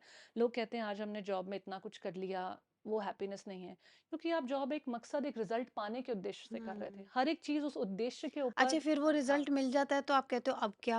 अब क्या अब एग्जैक्टली। एम्प्टीनेस फ़ील होने लगती है लाइफ़ में। वही एग्जैक्टली। तो जब तक आप हुँ। रिजल्ट के हिसाब से अपना माइंडसेट हुँ। रखोगे और उसके पीछे जाओगे, तो इट्स वो never deeper ending. Level of आनंद नहीं हुँ। पैदा होगा। नेवर तो एंडिंग। आपको वो कहते हैं ना, marry the process, be with the process, हुँ। It's all in the process, destination it is an outcome. ये सारी लाइनें जब पोस्टर पे लगे हुए एक क्या बोलते हैं, मोटिवेशनल कोट की जगह हाँ। इंटरनलाइज करने लगेंगे थ्रू योर अनुभव, थ्रू योर जी, एक्सपीरियंसेस, जी। तो समझ में आता है कि फिर ये सवाल ना कि कैसे करें, हुँ। वो सवाल पूछना बंद हो जाता है। हुँ। मैं ज़्यादातर देखती हूँ ये चीज़ें एनकाउंटर आप करते हो, आप भी करते होंगे एज़ अ टीचर, हुँ। कि मैं कैसे करूँ?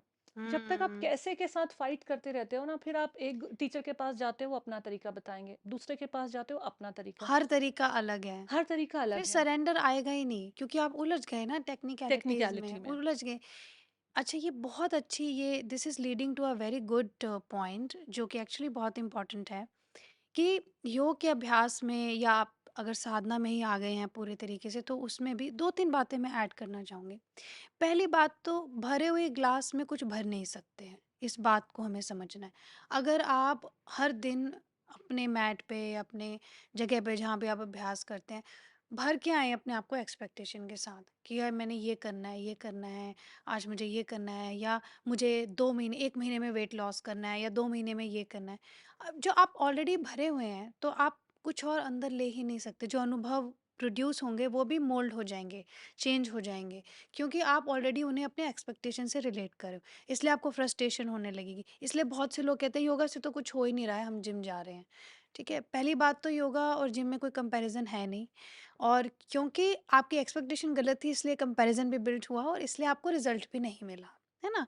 तो ये एक पहली बात है कि खाली ग्लास हमेशा आइए मैट पे, एक्सपेक्टेशन बिना एक्सपेक्टेशन के साथ जाइए, बिना एक्सपेक्टेशन के साथ। जो भी मेरा अनुभव था। अच्छा, दूसरी सबसे बड़ी गलती इसको हमारे अगर फिलोसफिकल एस्पेक्ट में या थ्योरेटिकल एस्पेक्ट में इसे कहते हैं संस्कार बढ़ाना। जैसे आप मैट पे आए हो, ऐसा बहुत अम, होता है कि हर दिन हमारा अनुभव अभ्यास के बाद एक जैसा नहीं होता। कभी-कभी हम बहुत रिलैक्स फ़ील करते हैं, और ये ध्यान में भी होता है, प्राणायाम में भी होता है, और आसन में। कभी-कभी हमारी बॉडी बहुत स्टिफ़ होती है, कभी-कभी हम बहुत अच्छी प्रैक्टिस कर पाते हैं, फुल फ्लेक्सिबिलिटी होती है। कभी-कभी हम पूरी देर एजिटेटेड रहते हैं मैट पे, कभी-कभी हम बहुत पीसफुल रहते हैं। तो ये तो होगा ही, लेकिन अगर आप मैट से उतरते ही बार-बार उसके बारे में सोचो, मुझे ये अनुभव नहीं हुआ। अच्छा, दूसरे से कंपेयर करो कि उनको इतना रिलैक्स क्यों लग रहा है, मुझे रिलैक्स नहीं लगा। तो आप मान लीजिए कि अगर आप ये करते रहे, तो आप योग के किसी भी बेनिफिट को, not even the smallest of benefit आप ले पाएंगे, ले ही नहीं पाएंगे। क्यों? क्योंकि आप खाली करने की बजाय और संस्कार बढ़ा रहे हैं। जैसे ही आपने अपने अनुभव को अच्छे और बुरे में बांट दिया, एक संस्कार बन गया, फिर संस्कार बन गया, कल फिर एक और संस्कार बन गया। इसलिए योग के अंदर कहा जाता है समता का भाव रखिए। ये विपश्यना में भी कहा जाता है समता का भाव। कुछ भी आपका अनुभव है, मेरा अनुभव है, मैं बहुत कृतज्ञ हूँ कि मैं मैट पे आया या आई, आज मैंने अभ्यास किया। कितने भी चैलेंजेस थे, कितने भी हार्ड नाइट थी, आई वोक अप, मैंने अपनी प्रैक्टिस करी। Thank you so much. कुछ नहीं सोचना, हुई अच्छी, नहीं हुई, जितना उसके साथ जुड़ोगे, अटैच होगे, उतने राग द्वेष में फँसोगे, और वहीं पे योग धरा का धरा रह जाएगा। आप बेशक ये पॉडकास्ट सुनें, हमें बहुत अच्छा लगेगा, सुनना भी चाहिए। और शेयर भी कीजिए। शेयर भी कीजिए, जितने भी। लेकिन अभ्यास के बिना कुछ नहीं है, कुछ नहीं है। योग इज़ एवरीथिंग इज़ अब, इसलिए सबसे पहले सूत्र में, पहले 5 से 6 सूत्र में ही अभ्यास का वर्णन आ जाता है, क्योंकि अभ्यास इज़ एवरीथिंग। अभ्यास होगा तभी वैराग्य आएगा। अभ्यास वैराग्याभ्याम तन्निरोधः। निरोधा। तो वो यहीं पे बात कर दी अभ्यास की। तो यू हैव टू प्रैक्टिस। आप कितनी भी मैंने बहुत से ऐसे टीचर्स देखे हैं, हमारे साथ अभ्यास करते हैं, एमएससी स्टूडेंट्स हैं योग के, बड़े-बड़े कॉलेजेस से पढ़े हुए हैं, लेकिन लॉस्ट हैं। उससे थ्योरी करने से चेतना में बदलाव नहीं आएगा, रट लिया है आपने, लेकिन अनुभव नहीं करा है। इसलिए जो अनुभव से टीच करते हैं, उन टीचर्स की बात ही अलग है। इसलिए गुरु गुरुओं की बात ही अलग है। टीचर और गुरु एक नहीं होते हैं, गुरुओं की बात ही अलग है।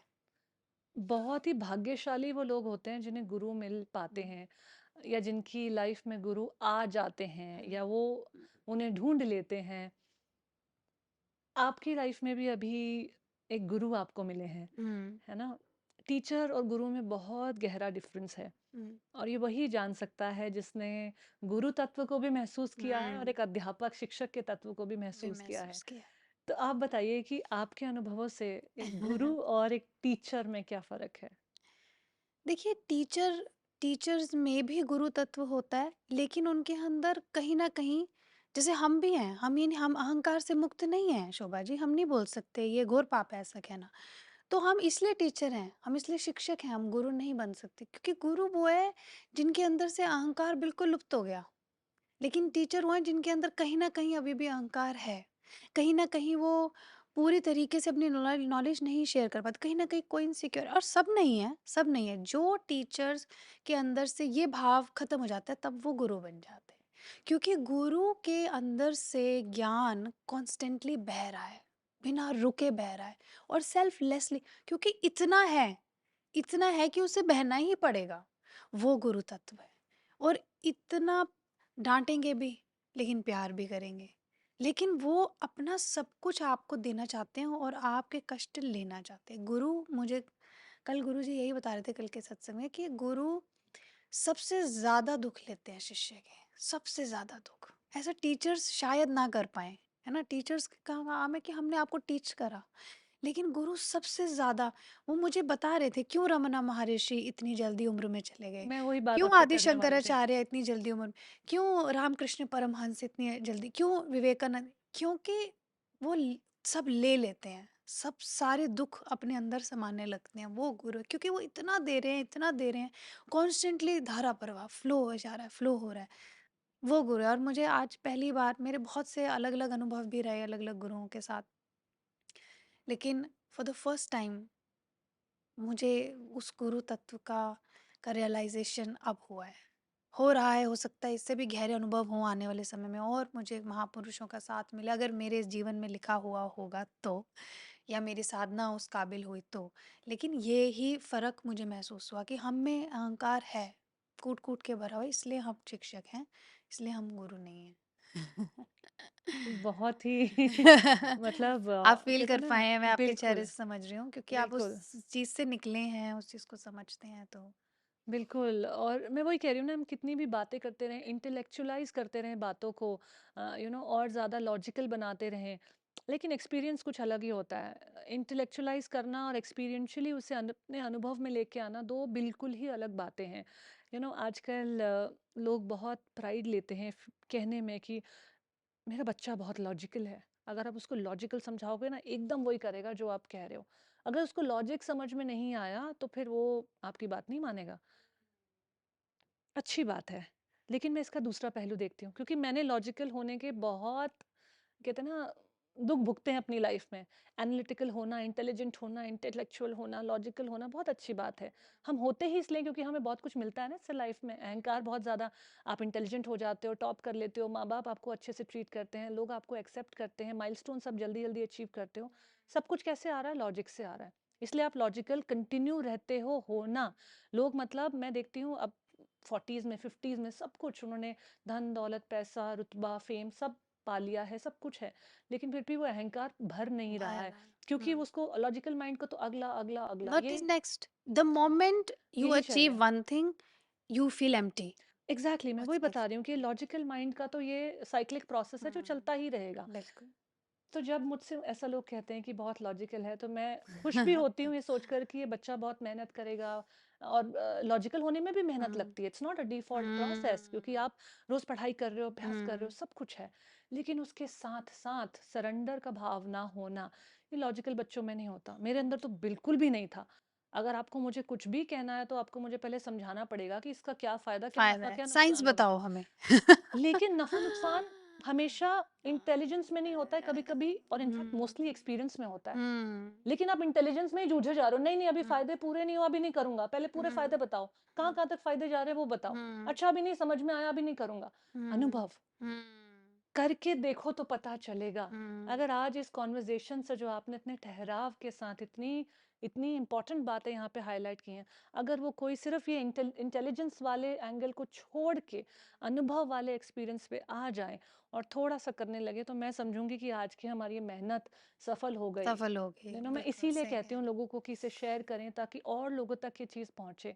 ये इस तरह की कॉन्वर्जेशंस आजकल, बहुत लोग हैं, बहुत चीज़ों के बारे में बात कर रहे हैं, उस बीच में थोड़ी गहरी जो कन्वर्सेशंस होती हैं वो हाईलाइट होना मुश्किल हो जाता है। मुश्किल होता है। उसका एकदम निकल के वायरल हुँ, हो जाना, क्योंकि हम कोई बॉलीवुड म्यूजिक नहीं लगा पाएँगे शायद, हम कोई ट्रेंड का गाना नहीं पकड़ पाएँगे, कोई डांस स्टेप, हुक स्टेप नहीं कर पाएँगे। तो इस तरह की बात का वायरल होना जो आज के ज़माने में, जिसका मतलब है ज़्यादा लोगों तक पहुँचना, वो हाँ। थोड़ा मुश्किल हो जाता है। इसीलिए मैं बार-बार लिसनर्स से हुँ, कहती हूँ, जो लोग हुँ, देख रहे हैं, कि अगर आपके अनुभव में कुछ भी फ़ायदा होता है, या हुँ, आपको लगता है कि चीज़ हुँ। कुछ आपके काम की है, तो प्लीज़ इसको शेयर करें, शेयर ताकि कीजिए। धीरे-धीरे हम ऐसे लोग इकट्ठा हो पाएँ, वो कम्युनिटी बन पाए, जहाँ की एनर्जी इतनी एलिवेट हो जाए कि इस तरह हुँ, की बातें हों।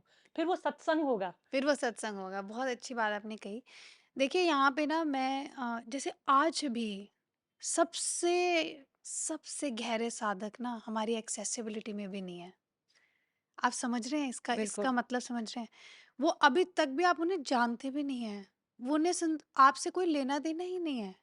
और वो सबसे गहरे साधक हैं, वो इन सब चीज़ों से दूर हैं। तो इसलिए कहते हैं कि अनुभव हर चीज़ है, अनुभव इज़ एवरीथिंग। बड़ा ब्यूटीफुली आपने समझाया है, और एक्चुअली मुझे आपसे ये कॉन्वर्सेशन करके बहुत अच्छा लगा, क्योंकि अक्सर क्वेश्चंस आते हैं, लेकिन किसी को सुनना और उससे कहीं ज़्यादा खूबसूरत है। आपने इतनी अच्छी-अच्छी बातें ऐड करी, इतनी अच्छी-अच्छी बातें, पॉइंट्स ऐड करे, एंड आई थिंक उसकी वजह से आई थिंक हमारी कॉन्वर्सेशन, हाँ, मुझे याद है जब हम आए थे, हमने एक फ्लो डिस्कस किया था। कहाँ है वो फ्लो? वो फ्लो कभी भी नहीं ये होता है। एग्ज़ाम्पल है अनुभव का, ये है जब आप बहने लगते हो, जब आप जैसे को समय का पता ही ना रहे कि कहाँ गया, उसका भाव है, क्या है, नहीं है। तो ये एक बहुत ही अच्छी बात है। अब जैसे आपने कहा कि हर चीज़ की साइंस होती है। हम अपने माँ-बाप की, अपने बड़ों की इज़्ज़त करते हैं, उनकी रिस्पेक्ट करते हैं, इसकी क्या साइंस है? इसकी कोई साइंस नहीं है, ये भाव है, सत्कार का भाव है बस। और ये ही आपको सबसे सफल बनाता है। अगर आपके पास सब कुछ है, यदि आपको आपके बड़ों को, या अपने बड़ों का, अपने माता-पिता का, अपने गुरु का, अपने टीचर्स का, उनका सत्कार ही करना नहीं आता, तो उस साइंस का कोई मतलब एब्सोल्युटली नहीं है। जो आपने कहा कि सबसे ज़्यादा शेयर करो, एक्चुअली मैं इसको कैसे बोलती हूँ, अपने स्टूडेंट्स के बीच में या सबको, कि अगर फोमो क्रिएट करना है तो सही फोमो क्रिएट करो, है ना? करेक्ट। अब अपने अनुभव शेयर करो। मैं हर बार सबको बोलती हूँ कि आज की आपकी क्लास का जो भी अनुभव रहा उसे शेयर करो, क्योंकि वो जो लोग जो इस ग्रुप में तो हैं, यानी आपके इर्द गिर्द तो हैं, लेकिन सोते रह गए, आज फिर प्रेजेंट क्लास नहीं में है। नहीं आए। जब और ये वर्क करता है शोभा जी, जब लोग पढ़ते हैं, इतने सारे 50, 60, 70 मैसेजेस आए और सबने इतने अच्छे-अच्छे अनुभव लिखे, तुमको लगता है कि हमने कुछ मिस करा, कुछ बहुत अच्छा मिस करा, कल ज़रूर जाना है। ये हुआ सही FOMO. So if you want to create a FOMO, create a right FOMO by sharing simpler things. Virality और ये सब, इट्स नॉट गोना रियली, आप देखोगे जो चीज़ इतनी जल्दी वायरल होती है, उतनी जल्दी ठप भी होती है। हाँ, इट्स द सेम थिंग। यहाँ से अब कॉन्वर्जेशन को शिफ्ट करते हुए एंड की तरफ ले जाते हुए, कौन से ऐसे 3 फंडामेंटल्स हैं हुँ। जो योग के अभ्यास से आपके लाइफ में आ जाते हैं? बड़ा ही बहुत ही खूबसूरत प्रश्न है। सबसे पहली चीज़ जो आती है कि आप, जो कई बार जैसे आप कहते हैं कि हमें पता नहीं इमोशन बैलेंस कैसे करें। आप हमेशा अपनी प्रॉब्लम्स की सॉल्यूशन दूसरों से माँग रहे होते हैं। अपने डिसीजंस में दूसरों को इन्वॉल्व कर रहे होते हैं। हमेशा उनकी वैलिडेशन माँग रहे होते हैं। वो बंद हो जाता है, क्योंकि बहुत क्लैरिटी मिलती है। इनर विज़डम टैप हो जाती है। आपको बस पता है क्या करना है। अध्यात्म योग की मैं बात करूँ, जो हमारी एसोसिएशन है, 1 साल में हमने कहाँ से कहाँ कितने लोगों को योग करा दिया। मैंने ऐसा कभी सोचा नहीं था, बस मुझे पता था कि हमें ऐसा कुछ बनाना है जो ट्रेडिशनल और होलिस्टिक, हर एस्पेक्ट को टच करते हुए योग। मैंने बहुत चैलेंजेस फेस करे। बहुत से लोग, आसन तो इतने नहीं हैं, आसन हमें सिर्फ आसन करना है, इस तरीके के चैलेंज आते थे। लोग मेरे कंटेंट को अप्रिशिएट नहीं करते थे शुरू-शुरू में, कहते थे कि ये बहुत फिलॉसफिकल बातें हैं। ये सब मैंने देखा, ये सब मैंने फेस करा, लेकिन मैंने कहा मुझे चाहिए ही नहीं फॉलोअर्स, जो हैं वो हैं। जो समझ पा रहे हैं, जब ये इस रस को टेस्ट कर लेंगे, इसको समझ जाएँगे, इस रस को चख लेंगे, अपने आप ये इसको स्प्रेड करेंगे। I was not creating followers, I was creating warriors. I was creating real साधक्स with me in that community. तो पहली चीज़ ये होती है कि आपको डिसीज़न की क्लैरिटी मिलने लगती है। संकल्प बढ़ता है, विकल्प घटने लगता है। डाउट्स गिरने लगते हैं, क्लैरिटी मिल जाती है। संकल्प, आपने जो सोच लिया आप करोगे ही करोगे, और उसकी बहुत क्लैरिटी होती है, और आप देखोगे, क्योंकि उसमें सेवा का भाव होता है, सत्कार का भाव भी जुड़ा होता है, आप सेल्फिश नहीं होते हो। यूनिवर्स आपको पूरी तरीके से सपोर्ट करता है। पहली चीज़ तो ये होती है। दूसरा चीज़ ये होता है कि आपको पता लगने लगता है कि मेरा अननेसेसरीली समय कहाँ बर्बाद हो रहा है। आप अपने दिन को, जो कि हम अक्सर काफ़ी लोग वेस्ट कर देते हैं, उन्हें पता ही नहीं है पूरा दिन कहाँ चला गया। आपकी प्रोडक्टिविटी मल्टीप्लाई हो जाती है, क्योंकि आपको पता होता है आपने अपनी एनर्जी कहाँ इन्वेस्ट करनी है। जैसे फोमो फॉर एग्जांपल खत्म हो जाता है, क्योंकि आपको पता है मुझे जाना ही नहीं, मेरा this is not the area where I want to give. So you become very mindful of कि आपको आपकी एनर्जी कहाँ इन्वेस्ट करनी है और कहाँ नहीं। जो कि आम इंसान को, जो साधक नहीं है, वो लॉस्ट फील करते हैं, वो अपनी एनर्जी यहाँ वहाँ वेस्ट कर देते हैं। तो एक साधक को योगा के बाद पता होता है उसे अपनी एनर्जी का। तीसरी बात होती है आनंद। हर चीज में आनंद आने लगता है। मतलब ऐसी स्थिति हो जाती है कि आप हर चीज को पूरे रूप से एंजॉय करने लगते हो। ऐसा नहीं है कि आप बस बैठे रहते हो सारा दिन। Anything you do with utmost Joy. आप पार्टी कर रहे हो, वो भी फुल अपने अपने हिसाब से फुल एंजॉयमेंट। ऐसा फर्क नहीं पड़ रहा है कि लोग मेरे बारे में क्या सोच रहे हैं, am I fully properly dressed up. आधे से ज्यादा लोग जब पार्टी में जाते भी हैं, they only care about how I look. Also but मेरे you dance start, moves latest हैं कि नहीं है, हाँ, वो कोऑर्डिनेट हो रहे हैं कि नहीं हो दैट रहे हैं। Shifts from how I look to how I feel. Yeah. ये बहुत मेजर शिफ्ट होता है। यू स्टॉप केयरिंग अबाउट कि मैं कैसे दिख रही हूँ या कोई मेरे बारे में क्या सोच रहा है, मुझे क्या फील हो रहा है। That is internalization. From you externalization, move internal. you more this are the internalize. Three things. और ये कोई, मैं कोई सिद्धियों की बात नहीं कर रही हूँ, मैं कोई बहुत गहरी, मैं एक बहुत, एक आम इंसान भी इस बात से रिलेट कर पाएगा। ये इतनी छोटे शिफ्ट है और ये सबसे पावरफुल शिफ्ट्स होते हैं, सबसे पावरफुल। ये बिल्कुल एक्सपीरियंसेस मैं आपके आपकी बात सुनते सुनते ना मैं अपनी जर्नी। अपनी जर्नी को हाँ। अभी देख पा रही हूँ चलते हुए। हम्म। तो ये सारी चीज़ें, how I look, how is this dress fitting, hmm. Am I dancing well enough और हम्म। नॉट, ये सब मैंने उस जर्नी के थ्रू गुजरा है। वो हम्म। पीयर प्रेशर लिया है, वो वैलिडेशन आउटसाइड में बहुत सीख किया है। हम्म। और ये जर्नी है आउटसाइड से इनसाइड की तरफ। द जर्नी विद इन एक एक पूरी एक प्रक्रिया है, एक प्रोसेस है जो धीरे धीरे होने लगती है। और जिन लोगों के लिए होने लगती है, बड़े ही भाग्यशाली होते हैं वो लोग, क्योंकि वो जो जॉय की आप बात कर रहे हो, ब्लिस की आप बात कर रहे हो, उसको थोड़ा-सा उसको टैप करना शुरू कर देते हैं। थोड़ा-सा स्क्रैच करना शुरू कर देते हैं। अभी पता नहीं कितना गहरा हम इस जर्नी में जा पाएँगे, कितना भीतर उतर पाएँगे, लेकिन अभी तो मुझे लगता है कि वो जो अनुभव आप अपने साथ धीरे-धीरे ग्रो करने लगते हो, वो आपको कंसिस्टेंसी बिल्ड करने की हिम्मत और ताकत देता है। तो कहीं न कहीं बहुत सटल तरीके से हमने कुछ बड़े इम्पोर्टेंट सवाल, परेशानियाँ, दृष्टिकोण, पर्सपेक्टिव यहाँ पर सॉल्व करने की कोशिश की है इस पॉडकास्ट के थ्रू लोगों का। अब अंत की तरफ बढ़ते हुए आखिरी सवाल की ओर, जो मैं अपने सभी गेस्ट से पूछती हूँ, हम्म। और वो है उनकी सफलता की परिभाषा।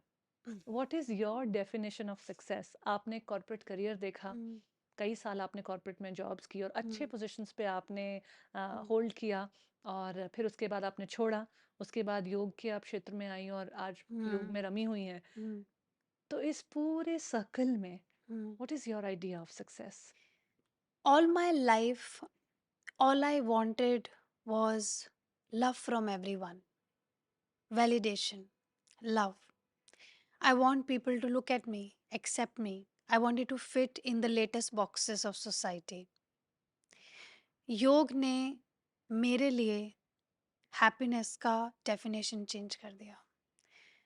I have received the most amount of love only when I stopped asking for it and I started giving it. All that while before giving, I was wanting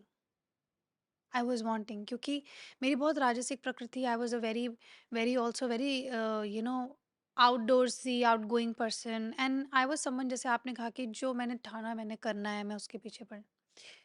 ऐसे लोगों की अक्सर होती है, they want to be centre of attraction, yes, they want to be seen, है ना। Yes. तो जब हम वो चाह रहे थे, कितना स्ट्रगल था, कभी खुश नहीं रहते थे।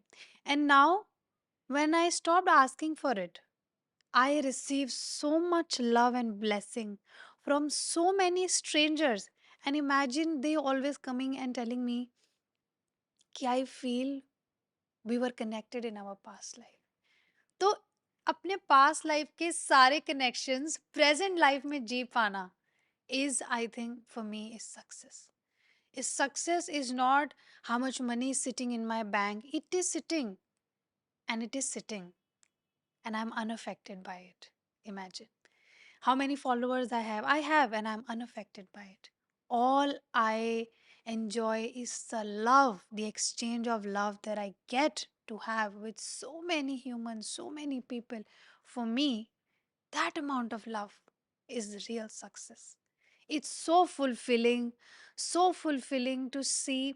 And in yoga, I always say this, जब हम टीच कर रहे होते हैं, जब लोगों की आंखें बंद होती हैं और वो उस आनंद को महसूस कर रहे हैं जो हमने करा है, जो हम कर पा रहे हैं, this is the greatest reward for a yoga shikshak, is to absolutely. see the same and even a higher bliss on the faces of people that you have experienced or you probably experienced. That is the greatest reward. Matlab, I'm getting goosebumps as I speak about it, because every class I take, I see them, and I get to see them in this state is the greatest reward, and I think that's success for me. I completely fully agree with you as a teacher also. I Hmm. Think मैंने 4 साल योग सिखाया है, मतलब teach किया है। और वो 4 साल मेरी ज़िंदगी के सबसे बेहतरीन, सबसे खूबसूरत अनुभवों में से वो शिक्षक होने का अनुभव है। यू you नो लोगों की लाइफ में वो ट्रांसफॉर्मेशन क्रिएट कर पाना जिसको वो तलाश रहे हैं। शायद वो उसके लिए आपकी क्लास में आए भी नहीं थे, शायद वो Hmm. सिर्फ फिजिकली फिट होने आए थे, शायद वो एक आसन में खुद को देखने आए थे, शायद वो किसी गोल के साथ आए थे, लेकिन वो एक मीनिंगफुल ट्रांसफॉर्मेशन कॉज कर पाना Hmm. इनडायरेक्ट वे में उनकी लाइफ में, Hmm. और उसका फिर उनकी लाइफ में एक्सपीरियंस देखना तो बहुत ही बहुत फुलफिलिंग खूबसूरत है। एक्सपीरियंस है। I would like to add here another thing, जो कि ओवर टाइम जब आप बहुत लंबे समय साधना में भी बहुत डीप हैं और टीच भी कर रहे हैं, कि जब आप साधना में कभी नहीं थे, योग में नहीं थे, उस टाइम पे कोई छोटी सी भी चीज़ आप करते थे तो आपको होता था, ये मैंने किया है, this is me, you know, because you want people to acknowledge you. But जब आप योग में गहरा उतर जाते हैं ना, ऐसा बार बार भाव आना कि I am not the doer, ये भाव भी सक्सेस है, कि even though physically as a, even as a tool of the god you are working, you know, you are helping people, but inside you you feel that's not me. Imagine the amount of ahankar yoga breaks in you is from there to doing little things and wanting to be rewarded for them, and to be bringing such transformation, and yet you feel you have not done anything. It's beautiful, beautiful. It's beautiful. a, ये भाव मैं शब्द ही नहीं है, ये व्यक्त नहीं कर पाते हैं, आप ये सिर्फ फील कर सकते हैं। मैं इसको अपनी भाषा में बहुत ही सिंपल एक मंत्र में फ्रेज करती हूँ, that the journey from ego to ease is what yoga teaches you. Thank you आज इस पॉडकास्ट पर आने के लिए। बहुत ही अच्छा लगा आपसे बात करके, और आपने बहुत ही एक तरह से ना सटल तरीके से, सूक्ष्म रूप में बहुत सारे महत्वपूर्ण पहलुओं को जो छुआ है योग को। आई एम श्योर लोग जिस तरह से योग को देखते हैं, कहीं ना कहीं मेरा एक छुपा हुआ हिडन एजेंडा जैसे कहते हैं, वो ये भी है कि योग की थोड़ी इमेज बदले।